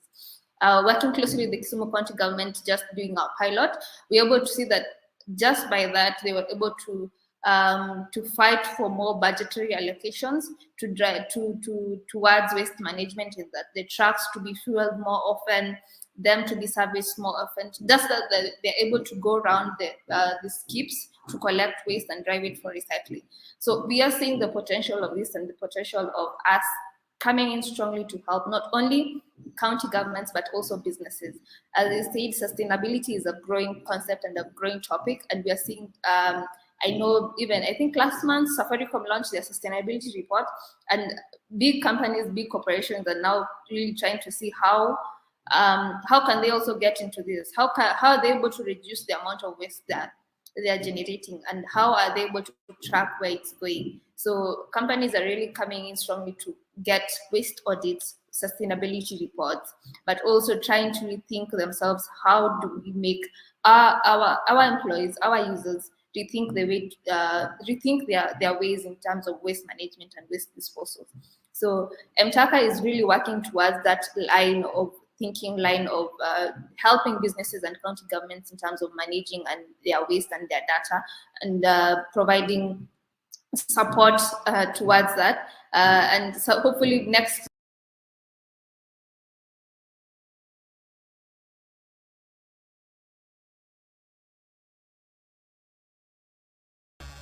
Okay, thank you. That was it, and a little bit technical hitch from that, but probably we are going to maybe the last part of it, and get to see how it goes. Collins, what was your reflection on that? Interesting, and I'm amazed at great work that young people are doing across that I'm actually not aware about, and it's just interesting to see how Kimafasi fashion, how she brings her experience to turn waste into something huge for not only the young people, but I'm also happy that she mentioned about the women aspect and how they are undertaking the training aspect and providing also the resources and the tools to just ensure that this project is actually impactful in a very special way. It's really also interesting to learn that technology and young people can actually do much in regards to how we can actually change our communities and the environment. And remember our initiative about It's For You and the aspect about livelihoods, and looking at what Prima Facie and the team are doing in Kisumu, Kenya, and how this kind of initiative is actually also attracting interest across other countries. He mentions about Ghana, Tanzania, which that to me really gives me the hope that young people have the space and the innovations and the minds to turn climate action into livelihoods. Yes, Tim. Yeah, I cannot agree more on that, Collins. And for me, I think uh, what was more interesting is first seeing the young people again doing it once again. I mean, every time they just give us the reason to believe that to allude to the fact that young people are ready for this, to take this conversation to the next level. Just a matter of time to, just a matter of time, just a matter of investing in them, just a matter of trusting them, and they'll be able to, to surprise us, so to say. And and that saying that, the other interesting part on the conversation was to see how, they've simplified this thing that, you can, turning it to livelihood in the sense that you can tokenize your waste and redeem it in terms of household items. That for me, you know it relates with every other person, and you make it a personal thing such that every person will be motivated to do that. So I found the conversation so great, and I hope that they are going to grow from from not only in Kisumu but other parts of Kenya, and to Africa as well. Just to see, to encourage people to make use of their plastic waste, so that we can be able to champion for a better environment. So yeah, that is it from me. Collins will be having another conversation by Salome. Kindly introduce it to us. Okay, thank you, Tim. Also, we have our next session where we engage Salome. Salome has been working with the communities around in Kenya, supporting them on aspects to do with gender and climate action. And she also brings in the aspect about regenerative agriculture and the food systems. And it's just interesting to learn how all these aspects, along this value chain combine to bring a change in our communities.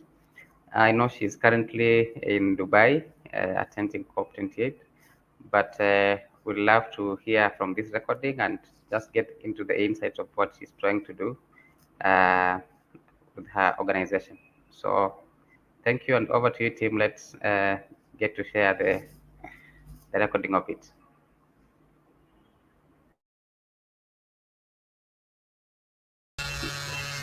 Yeah, sure, Collins. We're going to have a recording of it, just in a second. And I'm sorry, there was a technical hitch on my end, and maybe if we can be able to, just maybe share more insights on it as I bring it. Yeah. Okay, yeah, no problem. I have my colleague backstage, David M, also from our Nairobi studio. I would allow him maybe give him a minute or so as you prepare on your end to share some perspective. We have been, engaging on the plastic waste recycling as, a way that young people are actually integrating technology into it and the whole waste value chain, and empowering the women and everything. So David M, welcome to the stage, and say hi to the viewers.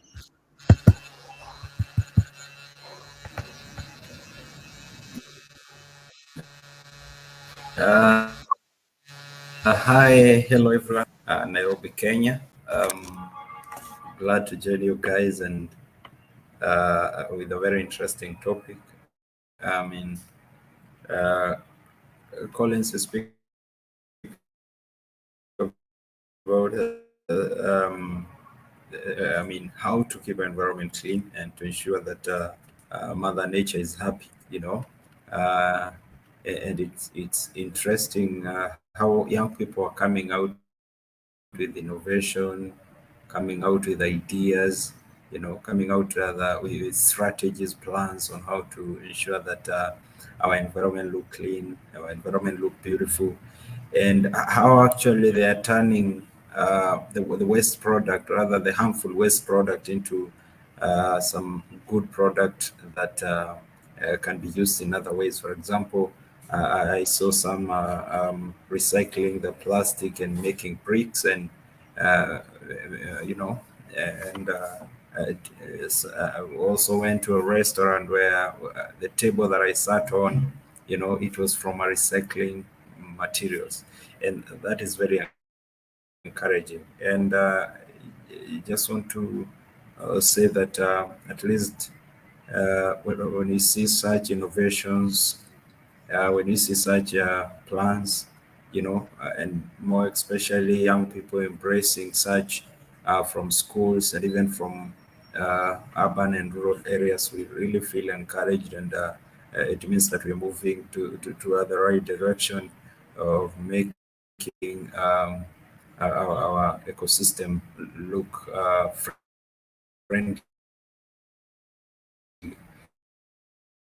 And the ones along, maybe from the interview that we're going to listen in a few, probably a few minutes, it really gives us, that full picture. And a lot of issues are being addressed there. The issues to do with women, in both in the villages, and how they're being brought on board, how information is being taken to them, and how they're being enlightened on several things that are happening. How we are fighting some cultures that we feel like they're oppressing, or they're not just, and they're not friendly to some groups of people. For example, the girl child, and so on and so forth, the women and children. So how we addressing these issues really gives us a good picture of where we're heading to, and it's so encouraging. So in totality, I can just say that having such people on board, having them coming and having that conversation means that we are heading somewhere, and there is a great future ahead. And the world that we are talking about, the best world and a good place to live in, it is us. It is we and you to ensure that that comes true. So I can just say that maybe we are going to get more from the interview from Salome, but just to summarize it, is that there is hope, and I mean, the awareness is already there, and it's just people to come together and make the world better. So back to you, Collins.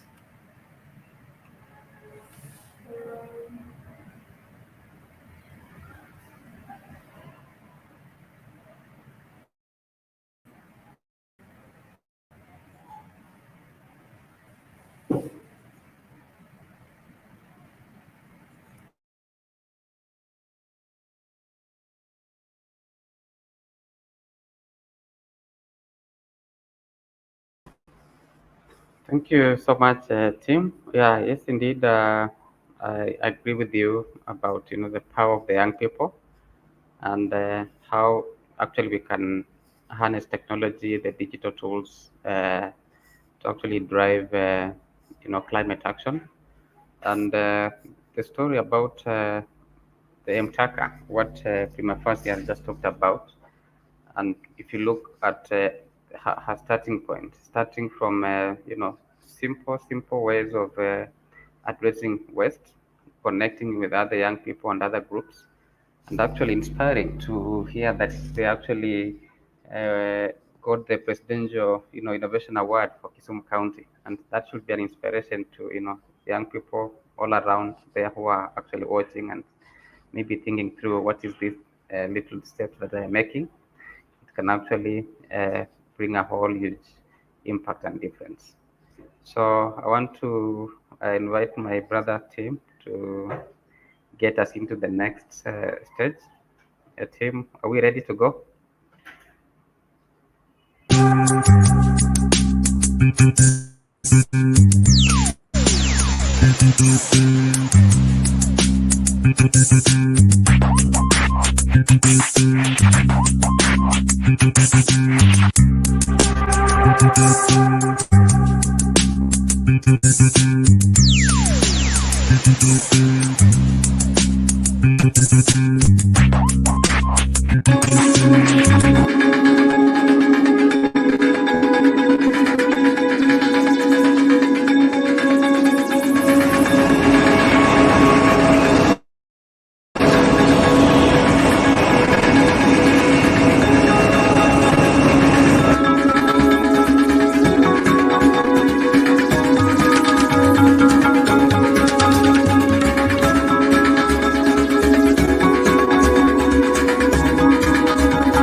Thank you so much, and glad connecting with you today. Hello there, Inga, from Norway, and glad to have today our guest, Salome. And I want to welcome Salome from Nairobi, Kenya, to introduce herself as we kick off our interview today. So it's glad to have Salome, and just to allow her to introduce herself, tell us who she is, what she does, and as we get along. Thank you so much.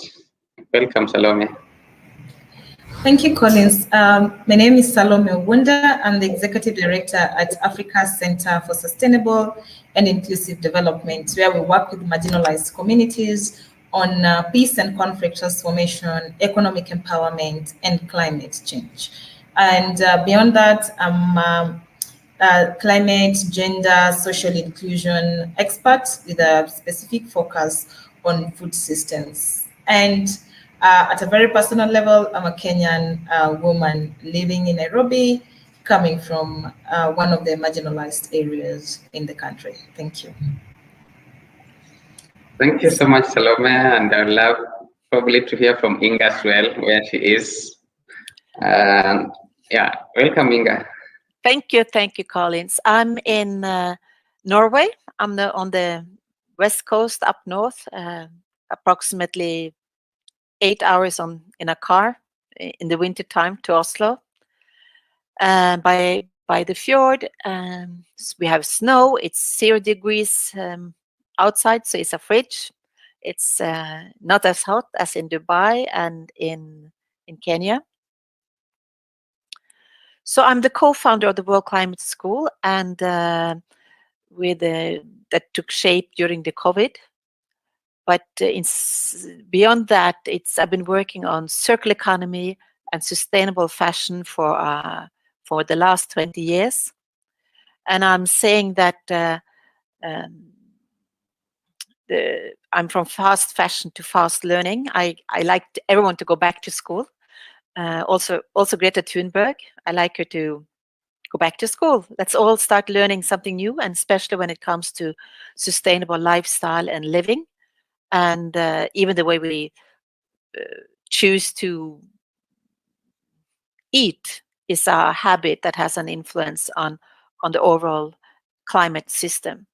So I'm so happy to know that, Salome, that in fact you are traveling to Dubai. That's must be feel like it's something big, you know. Have you been to COP before? Tell us more.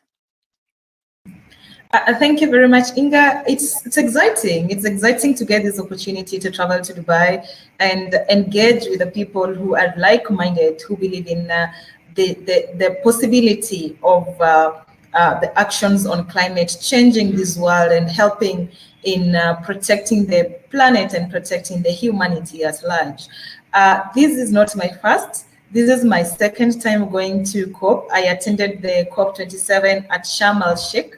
And I'm lucky to be supported by the same organization that supported me last year, the Global Alliance for the Future of Food, to attend the 2 COPs. And one of the interesting things that came out of my COP27 engagement is the different and the diverse people that we met, and the inspiration that I got out of the people that I engaged with in COP27, which is one of the things that has informed the development or creation of this organization that I have today, the Africa Center for Sustainable and Inclusive Development. It's a new organization that we have established this year in May.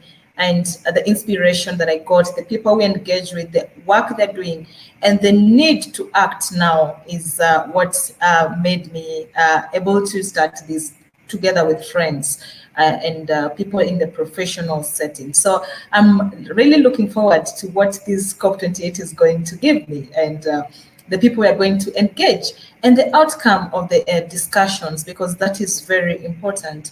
I'm hoping that we're going to take the discussion seriously, and we're going to look at the sustainability of these negotiations that are going to come, and we're going to come out with the outputs that are having impacts on the people at the grassroots, so that we don't just talk and we just don't attend COP, but the output that we have, the statements that we're going to have, are going to have specific impact on the people, and people are really going to take responsibility, and people are going to keep their promises that they're going to make at COP28.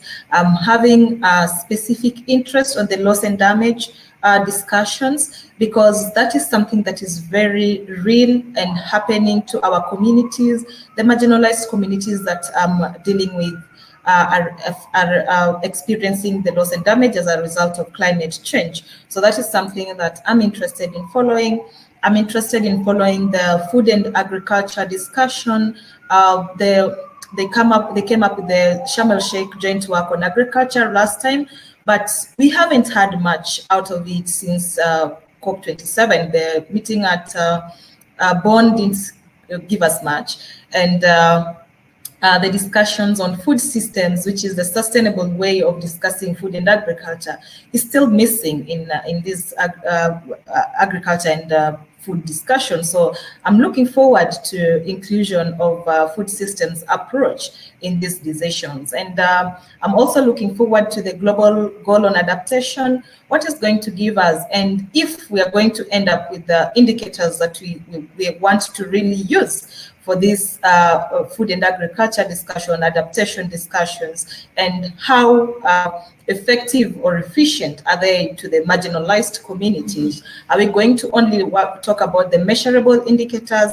Because we have immeasurable indicators that the indigenous peoples are already using to adapt to climate change. So how is that really going to be considered in the discussion? And of course, the gender discussions, I want to see the diversification of gender needs and interests. How are they taken care of in the final statements that we're going to have in COP? So I have a lot of interest. I hope I'll be able to follow all of them, and I hope we're going to come up with proper and effective outputs in our discussions. Thank you. Wow, it's a lot. It's a lot to do, and it's a lot of a very important, not fights, but the seeds to be planted for good, so it can grow. And metaphorically, we have from Kenya, you do have the Green Belt movement from Wangari Maathai and the legacy of UNEP being the head office for the world in Nairobi. So in many ways, like from my perspective, the legacy for COP28, it is my prayer and hope that this will be, for the youth of Africa, it will be a huge celebration, and how that can be manifested, because I think many of you are being able to go to this COP in Dubai, in spite of the expenses to be in Dubai, because it's expensive to stay for a week or so in a 5-star beautiful hotel in Dubai. It's so let me what's the next question you have, Collins? Do you have prepared any questions you'd like to explore further? Okay, thank you, Inga, and thanks a lot for that outstanding introduction. I'll pick it up from something you mentioned about food, just being open. How the connection between food, health, and climate, and the fact that you have worked with communities and the indigenous groups. Give us that clear picture and why that linkage is very important in the climate discussion. Thank you, Collins. The linkage is very important in climate discussions, because it informs the adaptation and mitigation actions at the same time. When you're talking about adaptation, we need to talk about how climate resilient are our crops that we are planting. So those are the things that we are discussing with the indigenous peoples in Kenya, and we're going beyond the crops to the livestock breeds that we have. How climate resilient are they? Because we see instances where farmers or pastoralists lose thousands of livestock as a result of climate change, as a result of prolonged drought. We have experienced this in Kenya. It was just last year where we lost millions. Our work is to look at how to make how to help our farmers to make decisions that are climate resilient. And one of them is through the crops that they're taking, through the breeds that they're taking up, and also to help them understand and be able to adapt to the changing climate. So when we talk about the seeds, which seeds do we have in the market, and who is owning the seeds, who is controlling the movement of the seeds? And this is where we find that the indigenous communities are very important, because they own these indigenous seeds that are climate resilient. They're good for the weather that we have. They're good for the soil that we have. They are able to sustain the harsh climatic conditions that we have in most parts of this country. So how do we involve them, and how do we support them to keep storing and passing on these seeds? And the other population that is very important or plays a big role in this are the women, because in the traditional African setup, the women control the seed, especially the crop seed. So how do we involve them, and how do we ensure that these rights are not taken away from them? But also, I was talking about going beyond the adaptation to the mitigation perspective. How does our food impact the emissions that we have, and how do the emissions impact the food that we have, availability and accessibility? So that calls for people to take responsible action, to be responsive and responsible in their actions around the climate, around the food, and that is from the entire value chain, from the production to the transportation to the consumption. So that calls for the farm to fork approach in our discussions and in our actions on food systems. Thank you. Thank you so much for your very clear and good perspectives that you have, and I can see your passion and dedication. It's profound. So I wish you all good luck in Dubai. You would be, we empower you and bless your journey big time. I think the kitchen and cooking and food is the most important aspect in climate change or climate education. And for the World Climate School as well, it's like having outdoor kitchens in an African context, how we can really work with kitchen gardening and apple trees, fruit trees in the schoolyards. How can that be part of the livelihood of a community? The schools as an educational system, and with teachers and the schools as part of the importance of learning community. So for the World Climate School, we're working with Foundation for Literacy and Mathematics, but in addition, climate literacy, how we can really engage children from a kindergarten to the parents, to the grandparents, and in the family as a whole, in the community. And with my background I've been living in Egypt as well, and I've been working in the desert on the oasis of Siwa, which on the Western Desert towards Libya. So to really living in the desert and like a harsh and dry and hot area is a challenge for humanity. And also with my reference to Zimbabwe and how we can see when the droughts come year after year, you know, how to have food security and to build the resilience of communities, and to really say that this is climate change is not a joke, it's serious. So how can we really work with small scale farmers throughout Africa, and how can we get climate activists into food security and education more than activism? Because it doesn't make sense to not going to school if you're not in school, you know. We have to empower teachers, we have to empower children and the youth of communities could you share some of your perspectives on this, how you see it, Salome? Inga, that is a very interesting approach of including the schools and including the children and including the students when they're still very young, so that they grow up in this having this information and being able to pass it to the other people. We can't leave them out, because we need people to grow up with this food systems approach in them, knowing this information, because we talk about information and say information is power. So if we leave them out, then when they grow up and they're already old people, it's not very easy to change their mindset at an older age. So it is at this level that you're going to change these mindsets, that you're going to make it clear that agriculture is important. It's not just for the people who have not been able to get the professions that they want, and then they say, oh, let me go and do farming.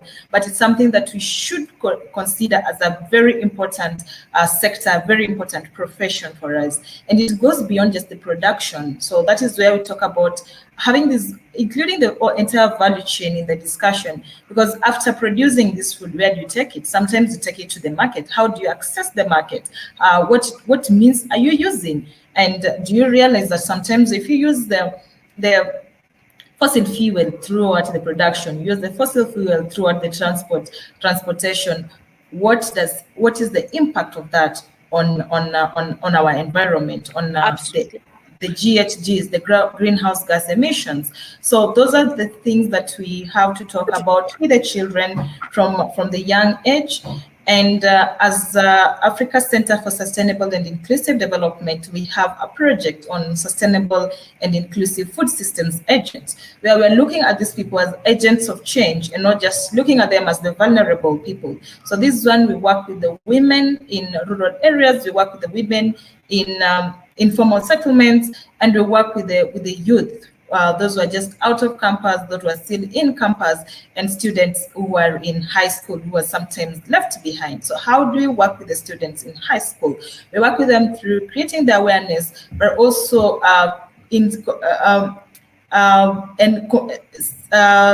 convincing them to also have the gardens within the school, and how this is important even within the schools, but also having that practical knowledge for future use for them when they go back to their homes. Sometimes they are school borders. When they go back to their homes, they're able to pass this information to their parents as well, and to the communities. Yeah. And of course we know that the clean kitchen, or how do we cut on trees to firewood, and how the technology of biogas, of waste management, of charcoal, how we can create, it's an innovation coming along, and it's a technical, but it's also a cultural based innovation, because you have to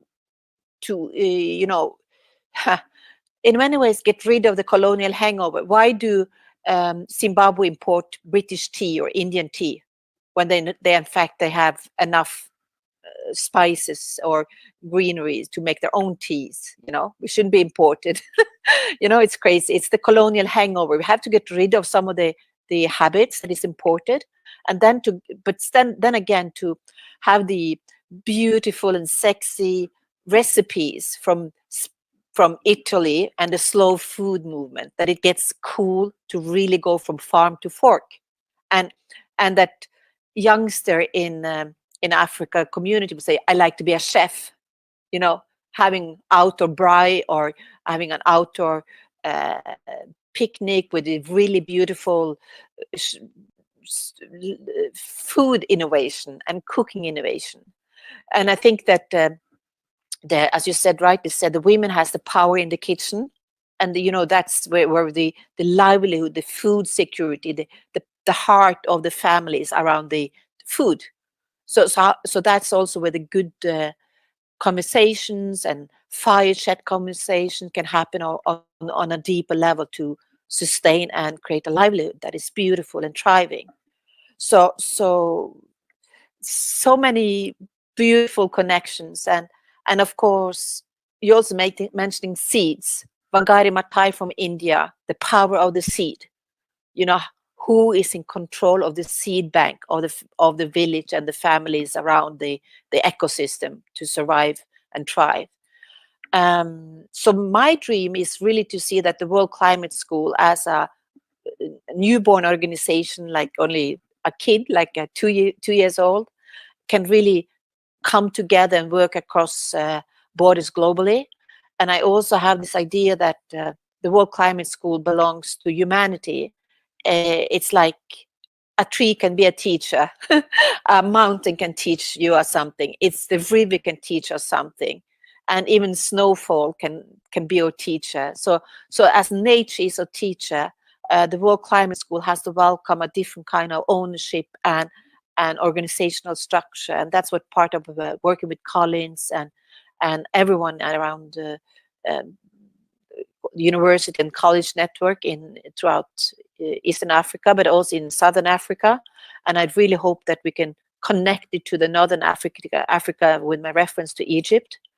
And most important, Salome, you don't know me that well, but I've been twice to India, and we're working and connecting with a school with 300 million inhabitants in the state, Uttar Pradesh, and over 60,000 students or children in the schools, physical school.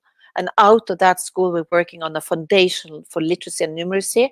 And we have that speed learning in 30 languages, including Swahili. So we can connect that speed learning around in the kitchen, around the fireplace. You know, we can use we can write A in the air or in the back of the back of a child's back or in the sand, and we can learn to accelerate learning. Speed learning as 45 days to learn to read newspaper in your native language.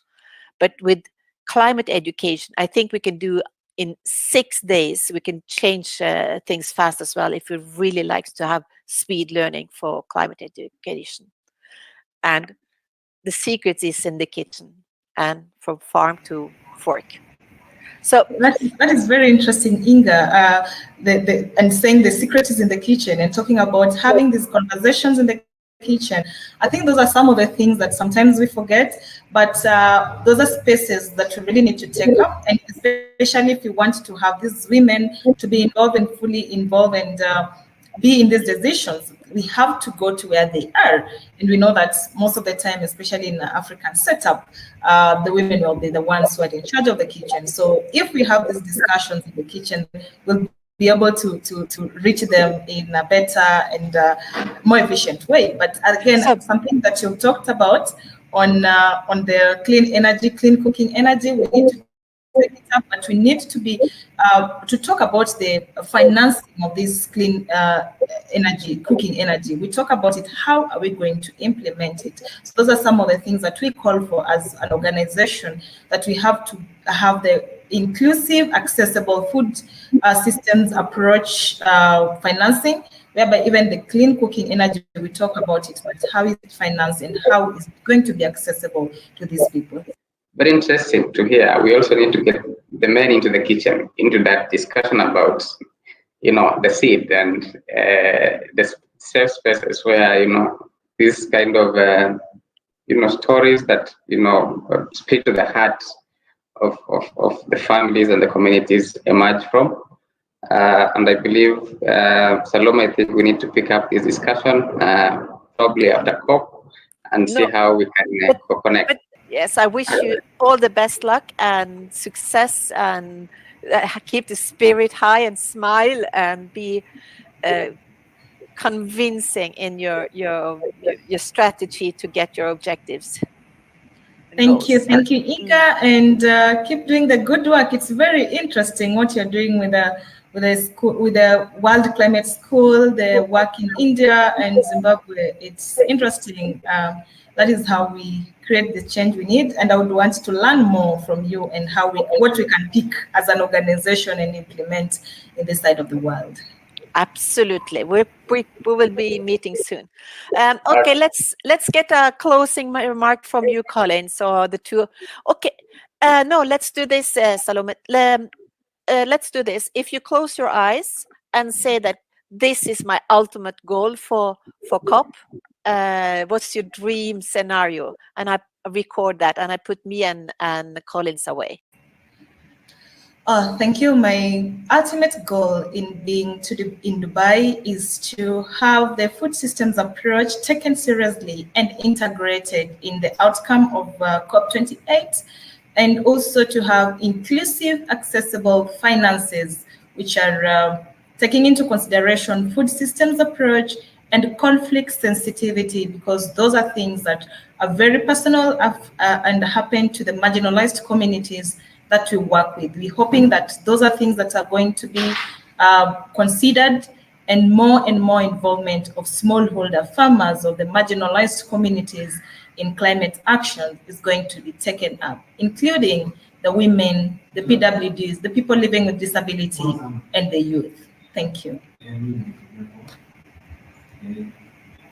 Okay. And at the end, is there anything you forgot to say that you really like to express, like very precise and consistent? Thank you. I think I've said most of the things, but one thing that I can also add is the climate security perspective, climate peace and security perspectives in our discussions. That should also keep coming out clearly, and the health nexus. So, because climate change has specific impact on the planet's health, but also human beings' health. And also it has a nexus with conflict in most of the areas. So when you're taking our actions, we have to be consider the health perspective and be conflict sensitive in all our climate actions. Thank you very much, Inga. It has been great speaking with you today.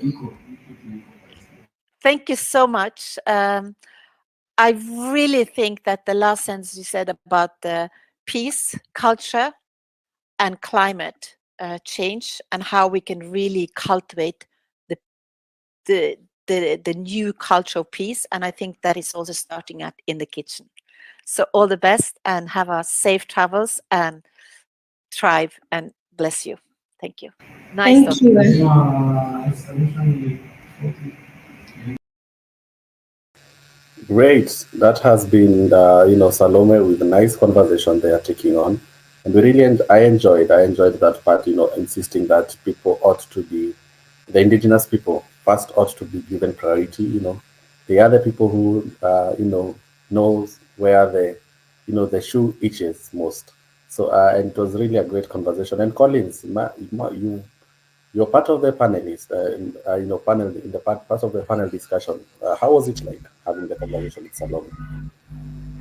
Thank you, Tim. Inspiring, and the secrets in the kitchen, and just listening to Inga and Salome connect, and it was their first, a time they're speaking about the project they're doing, and the aspect, about food systems, and we understand climate change effects. If you look at both in the agricultural sector, the food value chain, production systems, it's an important because if you look at the current scenario and the crisis, someone, asking themselves, what's the future of food with this kind of crisis? So it calls upon, everyone to actually bring the ideas together on how we can actually develop sustainable solutions when it comes to food, and not just production. Salome mentions about, inclusive and accessible systems that ensure women, and especially for the indigenous communities, are actually also protected when it comes to food. So I look forward to furthering these discussions, as we mentioned, and hopefully bringing in other, experts. I know we have, companies, private, public, that are actually also working around technologies in the food production sector, and it should be a great discussion on how we broaden this into, just sharing innovation, sharing ideas on how we sustain ourselves with regard to food. Yes, Tim. What was your highlight from the discussion? The kitchen conversation. That for me was something else. That's Okay. probably I'll share during my wrap-up session. For now, Okay. we want to have an interesting conversation, a comedy, as the saying goes, work without play make Jack a dull boy. So there's an interesting conversation, in a comical way. Yes. David had talking Yes. about people in the West, how they take care of their parents who stay far away from their teenage children. So that is what we have in mind. So let me just take you into it and just and smile out as we All right. Can't wait. bit of it.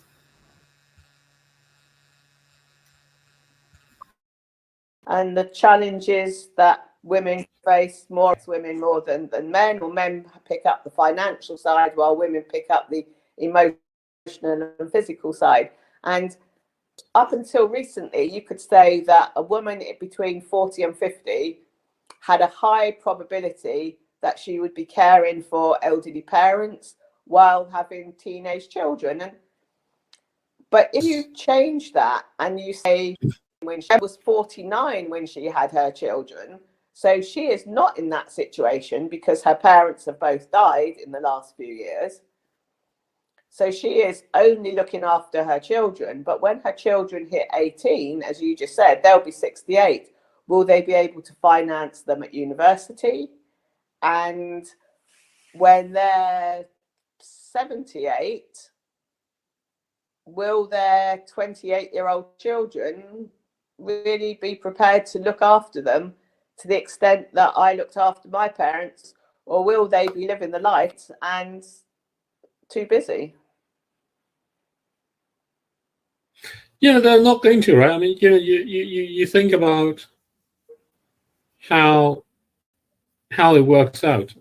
You're in your early mid-20s. You probably nowhere near where your parents are. No. And then you say they're now in their 70s. Yeah. Right? Because they would be in their 70s. And if your parents are kind of cool parents, they might come and visit you, and you have a dinner party with your friends or go out with whatever it is, and you got cool parents. But if your parents have any kind of a trouble, it's not, it's a whole different world. Yeah. And if I think where I was at 27, 28, I was just moving out to Frankfurt. I wouldn't really have wanted to go back every weekend to look after my parents. Didn't mind doing it 20 years later because I was in a very different place in my life. But at 27, when you're just getting started, yeah. You couldn't afford it. I mean, you couldn't afford it not in terms of the actual money. No. But in terms of your career, in terms of your relationship, And so I may well have had to have, and this is one of the arguments of the sandwich generation as well, I may well have had to turn down the opportunity of going to Germany to live closer to my parents. I've taken a less well-paid job. Yeah. So all of which is not great. How do they see their future ahead? I mean, this must occur to them, right? I mean, because they're not just saving for their children's college. They're saving for their own, kind of care, right? Yeah. Whereas we sort of separated that in some ways. Yes. Yeah. I don't think they think about that. It's quite a stark thing because in 20 years' time we could be in a, the world is increasingly less able to fulfill. I mean, governments are increasingly less able to fulfill their social contract. Yep. And so you're going to be more left on your own, as it were. And we are we are used to having that because we come from that sort of world, right? And if you like your relatives in India, how do they see it? I guess they don't have this situation. Well, in terms of, they don't have, well, they're a joint family. They're all joint families. So the next generation just live with their parents. Joint family meaning they live with their parents. Is that what you mean? So, not a nucleus family. No, so my uncle had 2 sons. The 2 sons got married. Their wives came and lived in the family house. They've both got 1 daughter each. They don't want more children, which is also in India. You see the more middle class families only want 1 or 2 children. But the wives don't work. So the 2 wives were on hand to bring up the daughters and look after my uncle and aunt. Okay. How old are your uncle and aunt? My uncle died this year, and my aunt is in her 70s. Okay. So they're more a deal. Because they don't work is kind of that. I don't know if you call it still the sandwich generation, but in some sense it is. But in some sense it doesn't have the fact that your time is more taken away. Although the last time I gave this sandwich generation talk, a woman came up to me at the end and she said, "Have you heard of the Indian sandwich generation?" And I had to admit I hadn't, and she sent me 2 articles which I still need to read. But I think the message there is that, so as part of my talk, I say that the sandwich generation wasn't an issue for my grandmother. She was one of 9 children. So the burden of looking after the parents was split 9 ways. She didn't work, so she didn't have any challenges. And one of her sisters married the boy next door. So there wasn't a geographic problem. In the space of 1 generation, she only had 1 child and not 9 children. So my mother already had more stress than my grandmother, but my grandmother lived with us, so there wasn't the displacement. And the next generation, my mother has 1 child and I live in a different country. And in India, they are slowly beginning to see that as well, because more women are going out to work and more people are moving away from the towns and the villages that they were brought up in. And so the challenge, it's beginning to impact India as well, although a bit later perhaps than it's just beginning to start as an issue in India.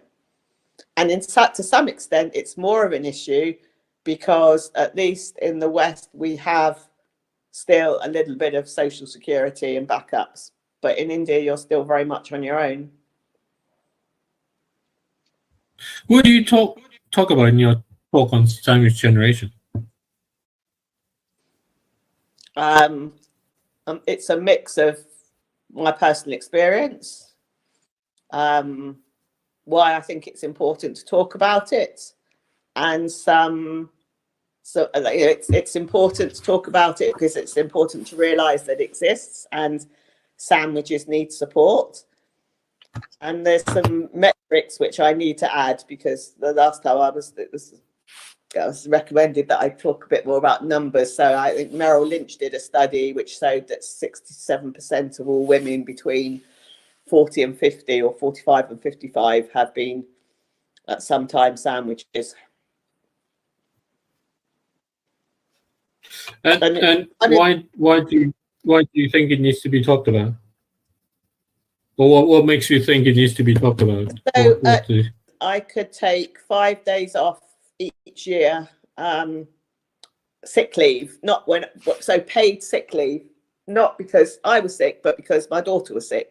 So you get 5 days off per child, and you have to show the arrêt maladie, the sick note. And what I said is actually my daughter, I was quite lucky. My daughter was pretty fit and healthy. I only used that 1 day in the whole 18 years that I was entitled to use it.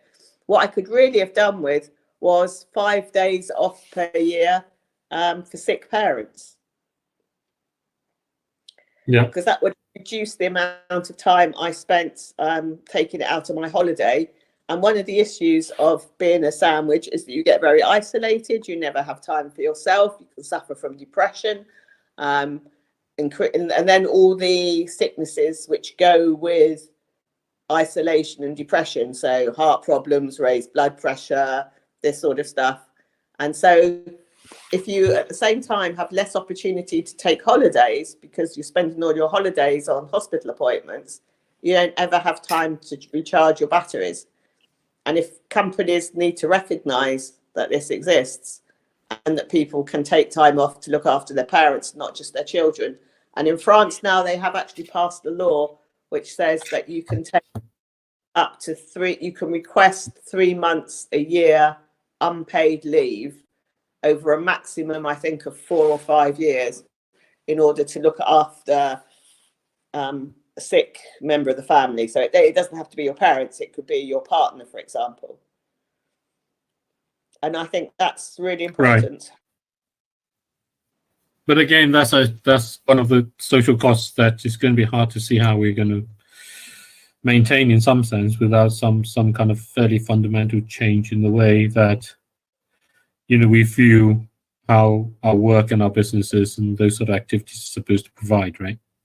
So I think companies are beginning more and more to see the value of keeping somebody in the workforce, even if it means at a reduced level, because to be brutal about it, if you take your time off because your husband has cancer or your parents are suffering from dementia, there will come a time when they are dead and you can go back to working 5 days a week and will not have lost your knowledge set, which you may have built up over 20 years. And so there is definitely a motivation in the company for keeping these people. Is this ChatGPT type thing changing that?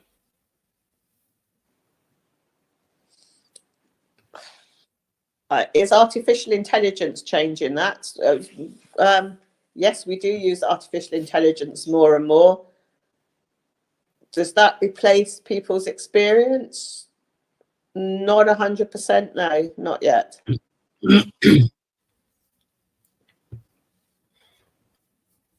Yeah, I'm thinking, I mean,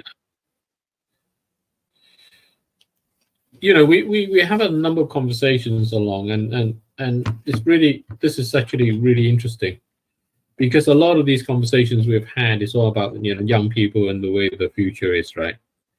The reality is, whatever the challenges due to the multifaceted issues that we face, it's going to take a couple of decades more to work its way through, however we work its way through.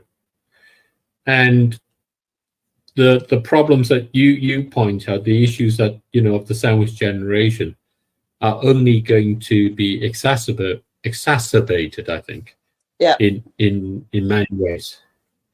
And most of all is because if you take a look at a country like the UK, or indeed France, is running out of money in that way. Yes. And it's going to be interesting to see, you know, for example, if you look at the Dutch with their newly elected right-wing people and so on, and Argentina, you know, which has been a serial defaulter on debt and always running out of money. Forever, forever, and how those things really work out, because it's the dimension I hadn't kind of fully connected. The weather disruptions and the devastations, you know, so my mum, I go singing with her on a Saturday. I'm going to play this because this is a great thing along, because I just want to, okay? And here it comes.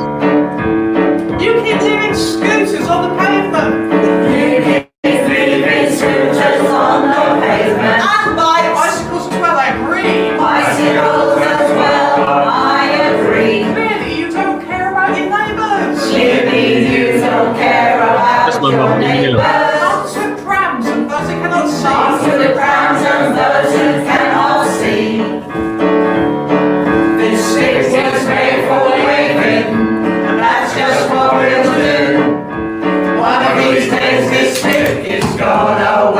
itself at you.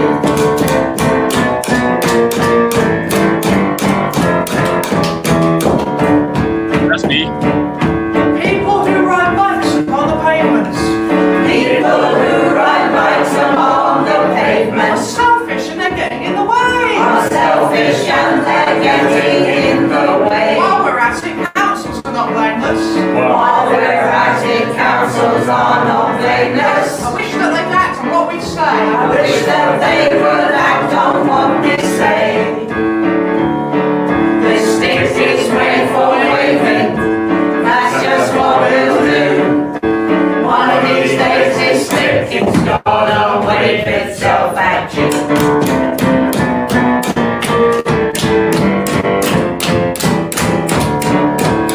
People need to know this is a danger.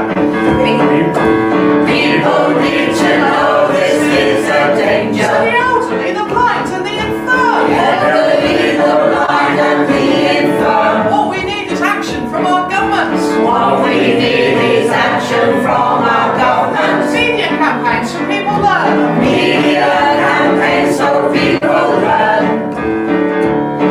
The stick is made for waving, that's just what we'll do. One of these days this stick is gonna wave itself at you. Come on, sticks! Get with it! Rats all bikes, don't leave it there! Ouch! Excellent. Oh, that's really good stuff. So here we go, and we join this group. It's a hospital down the road, and so on. But when the weather is bad, it's really hard. So we don't.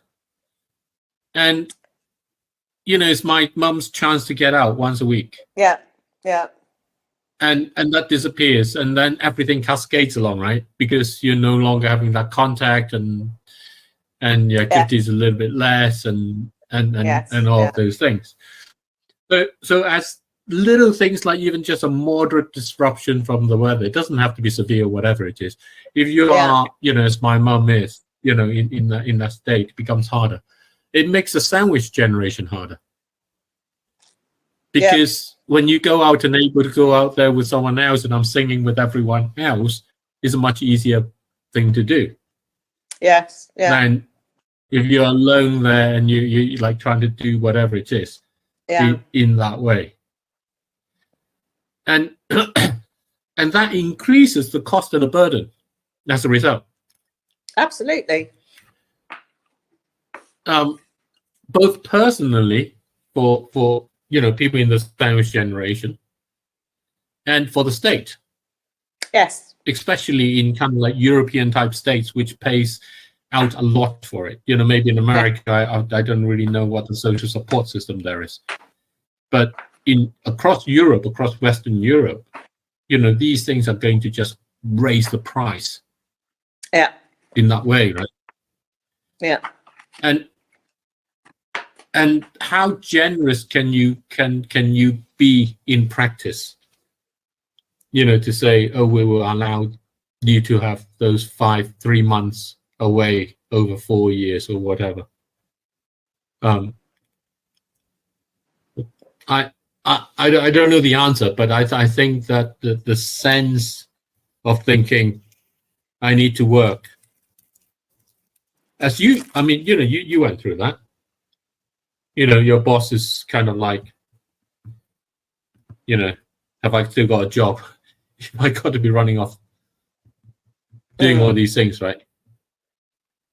And you know, am I going to qualify for the same level at the end of this year as the person that doesn't have to be doing this? Yeah.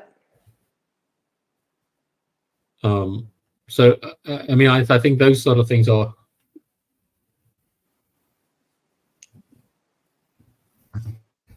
they're going to hinder the ability for people to.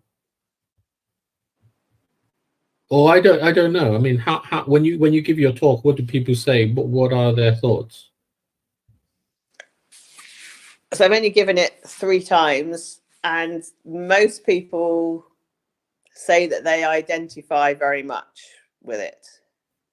and that they hadn't heard the expression before. There's only one person who'd heard of the expression before. Yeah. So it's like a unspoken kind of problem because they hadn't heard the expression before. They hadn't, you know, No. their feelings are not publicly validated. And it's only when you, and I don't think people think about it until they're in that situation. So one person said, if you'd given that talk a few months ago, I wouldn't really have thought much of it. But actually, this was a Monday, I think I was giving it. And she said, my mother was taken into hospital at the weekend. And all of a sudden, I wake up on a Monday morning, she's in hospital, and I've got to manage mum and work and the kids. And having been at the hospital with the mother over the weekend, you're absolutely knackered. And that's how you start your week, right? You know, you've gone through that. It's when my dad ended up in the hospital. And we got a call from, I've forgotten who.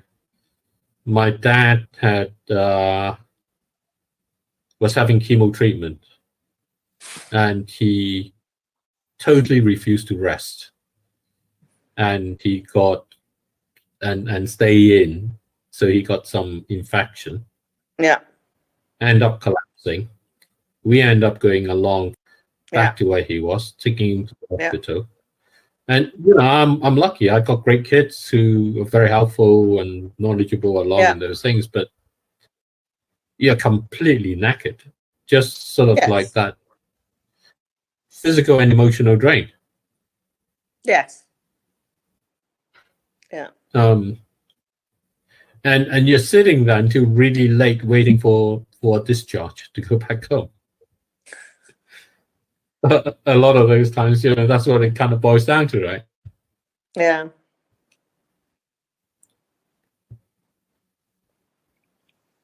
And then you really don't have any room for caring about any other matters, really. So this isn't part of my talk, but what amazed me was what sounds really, really stupid, but after both my parents had died and got that all out the way, I was sitting on the sofa in my sitting room, and I looked out the window and I realized that my curtains, which I had bought some years before and were cream with lots of embroidery on, A, they were no longer cream, they were grey, and B, they had lots of holes in them, where I assumed the cat had clawed holes in it or something. I have no idea, actually. But all the time I was looking after my parents, would fly back to Heathrow, and I would fly from Paris to Heathrow, meet her at the airport, go back to her home with her, and then fly back to Paris in the evening. And while I was doing all of that, I didn't notice my curtains because I never actually sat on the sofa. And when it was only when it was all over, I actually sat on the sofa and looked out the window and thought, shit, I wonder how long they've been grey with full of holes. Yeah. And what else in my house is grey and full of holes? It's probably not just the curtains. No, I'm sure. Maybe I was a bit grey and full of holes as well. Well, yeah, and you know, yes, I remember kind of the times where it's with our daughter going through stuff. Part of that sandwich, the other side. Yeah. You know, I had so many things in my car. It was like, oh, all right, so there was a wall. Oh, there was another bollard. Oh, and you just don't really notice in some ways because you are so trying to keep up. Or maybe it wasn't trying to keep up. It was really just you had to prioritize in some ways, and something just you kind of thought, whatever. You had bigger bollards. You in just your had to life prioritize. Yeah. But what about now? I mean, like you say, you know, you've got rid of them.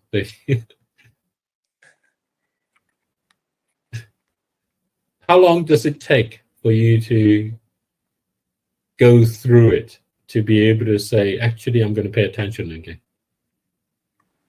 Well, I've changed the curtains. I've got new curtains. So yeah, I think it takes a few years, and then you're through it. Yeah. Yeah. And what do you want to do in that sense? I mean, having been through that, is there like a PTSD type phase? Is there like a never again, I don't want to look at anything like that? Or I had a deal that I want 10 nappy-free years, i.e. I need 10 years between changing grandma's nappies to changing your children's nappies. So that was a deal.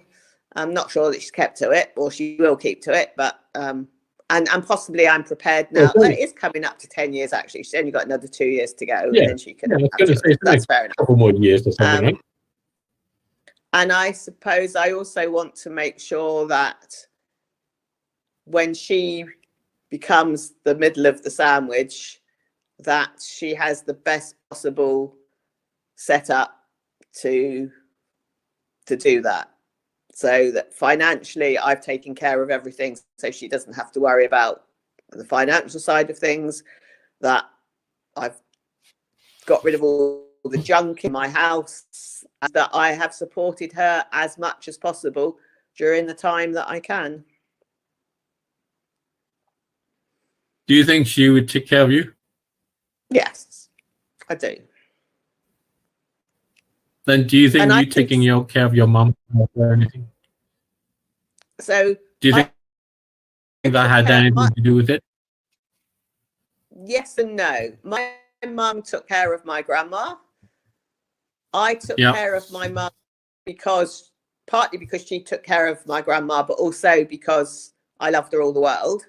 And though I say just put me in a really expensive care home with handsome young men in tight trousers, I know that she won't do that. She will want to take care of me.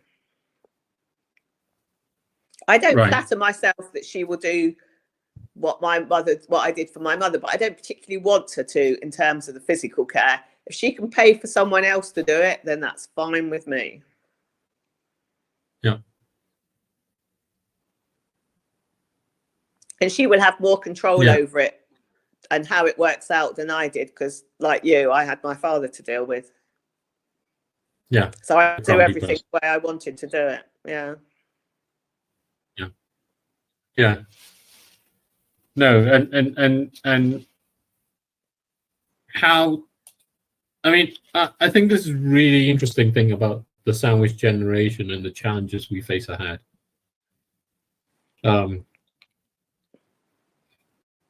You know, this idea of kind of making the transition. So if you look at what's going on in the world of COP, where governments are discussing essentially kind of our future, or our way forward in our future. And the language from the scientists and the activists and all of those things is we must proceed as fast as we can and do all these things and so on. But when you look at it in the context of our individual lives, if it is not possible that everything is done for us in terms of this progression ahead, and I don't think it is possible, then we are going to take very different paces, very different steps. Yes, yes.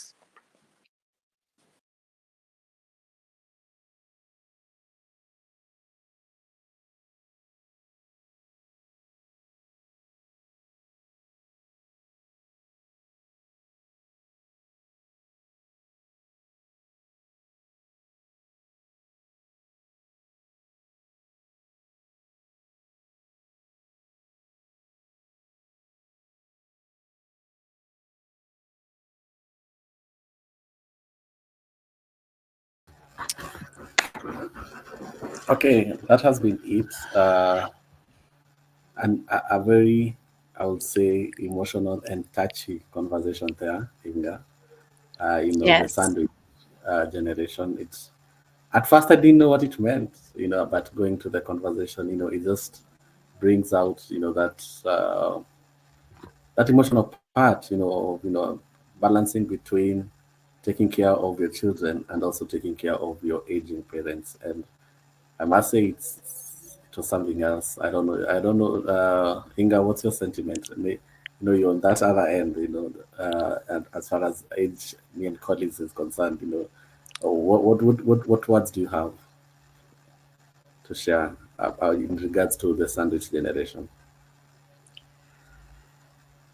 No, what can I say? I know that we have to work across generations and work together within the household that we have these days.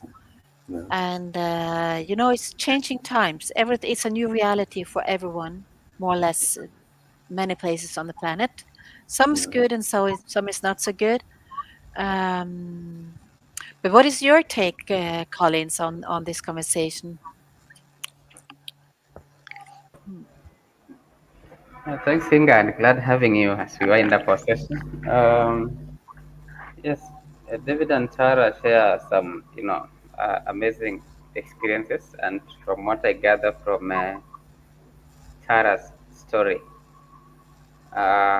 it's about the little sacrifices that you actually make, and listening to her, Kinsey, actually is not even about what she will get in return out of that, but what that experience contributes to her own life in the making.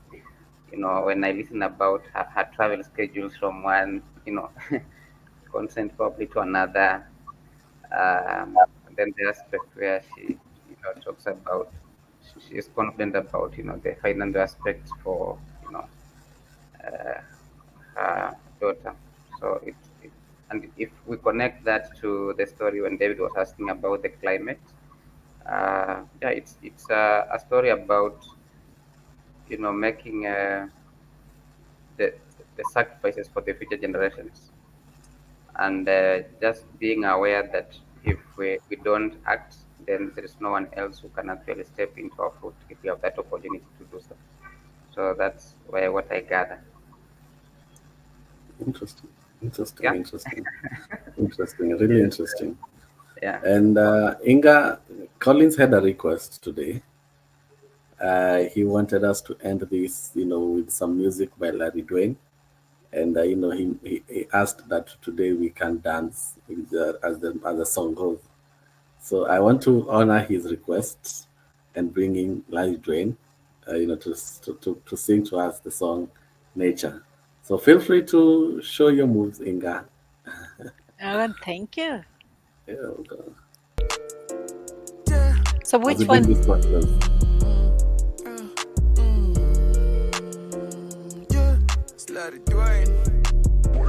Alright, yeah. We live fast, we live slow, we love deep, we fly high. Live fast, live slow, we love deep, we fly high. We live fast, we live slow, we love deep, we fly high. To save the world, we have to go fast into very slow. And rich people, plastic, fantastic, and poor people living the full emotional scale of being humans, where emotions are real. Look, the rich are asking the poor to stop buying shoes. That is all fine. If you have 100 pair of shoes, I have one pair. Let's support the poor to accelerate to the 100. We run fast, we run fat, we run barefoot. Hung loose, we are on the surfboard. Hanging loose with 10 toes to the board. Let us open the door of the boardrooms. We have the front foot, let us take the front door. Hung loose, go slow, go fast, hung loose. Use the front foot, better yet the back door. Hung loose, go slow, go fast. It's a full moon. Yeah, it's a full moon. It's a full moon. Take a picture. Yeah, full moon. Can you hear me? Can hear you. Amazing. Thank you, Tim, for honoring my request. Tim and Collins, That text is written by me. Wow. Well, I sent it to Larry early in the morning, and it was like the boardrooms, opening the boardrooms, and be fast and to live slow, and you know. So it was like a telepathic text, creative text contribution for mine. I think you see it. Is that the first one? It's like Larry Dwayne and Inge Fly High. Ah, awesome. Yeah, it's the one. Yes, it's because we want this idea to fly, and you know. So it was really good. Thank you. Yeah. Thank you. I really like it. Yeah. I like the other one even better. Okay. That one. Gonna- Very good. That one.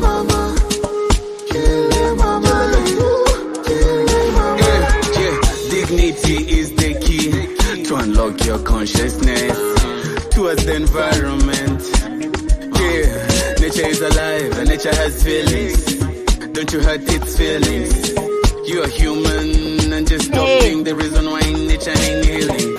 Good does not come from having good intentions or even by acting on them. But good comes from accepting that the good Dreaming of a day when we shall heal the world. Transform yourself, it's for you, it's the solution. A limit to all gas and coal makes me happy. This world is all we got, so we must save the planet, save it now. Yeah. Good originates from accepting that there are limits. Good. Good comes from limits. Ooh, we are Great. That is it. Well, let's end this 6-hour recording now. You are tired, my gentleman from Kenya, Nairobi. Well done. So much. Applauding you. Thank Thank you. you so much. Joining us. Yeah. Thank you, Very Tim. good. And David M is here with us today. I'll have him ending our show today. Let him come on stage and just wind up and say, hey. Yes, take the stage. Yes. Tim, David M. So it's been great. You didn't want to. He jumped back. He went away. But it's fine. It's been great. It's been, amazing hours of just, having, interesting and fun conversation and some cool music as well. And, this is how we do it here. And, this is not the end for today. We have another session coming in, in a few. So stay put and look forward to engage with you again. David M. Oh. Thank you very much, Tim, and thank you very much, Inga.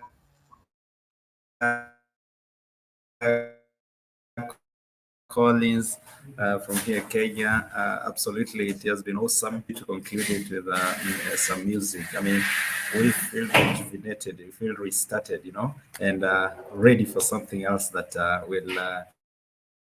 will be on our schedule. So thank you very much. And to our viewers who have been following us from the beginning of the 12 days of COP, we just want to take this opportunity to thank you. Those from Facebook, we really thank you. Thank you for being there for us. Those from YouTube, we really thank you. We appreciate those who have been commenting. Those who have been liking, those who have been following us behind the scene, and those who are students, and anyone else who have been following us through our social media platform. We really, really appreciate. Let the comment come. If you have a question direct to any session that will be taking place, of course, there will be delegate there to give a response. So on my side, I don't have much. A lot have been spoken. You're the best speaker. You're the best speaker, David M. And let's just say bye-bye. Bye-bye. End Thanks, stream. Inga. End stream.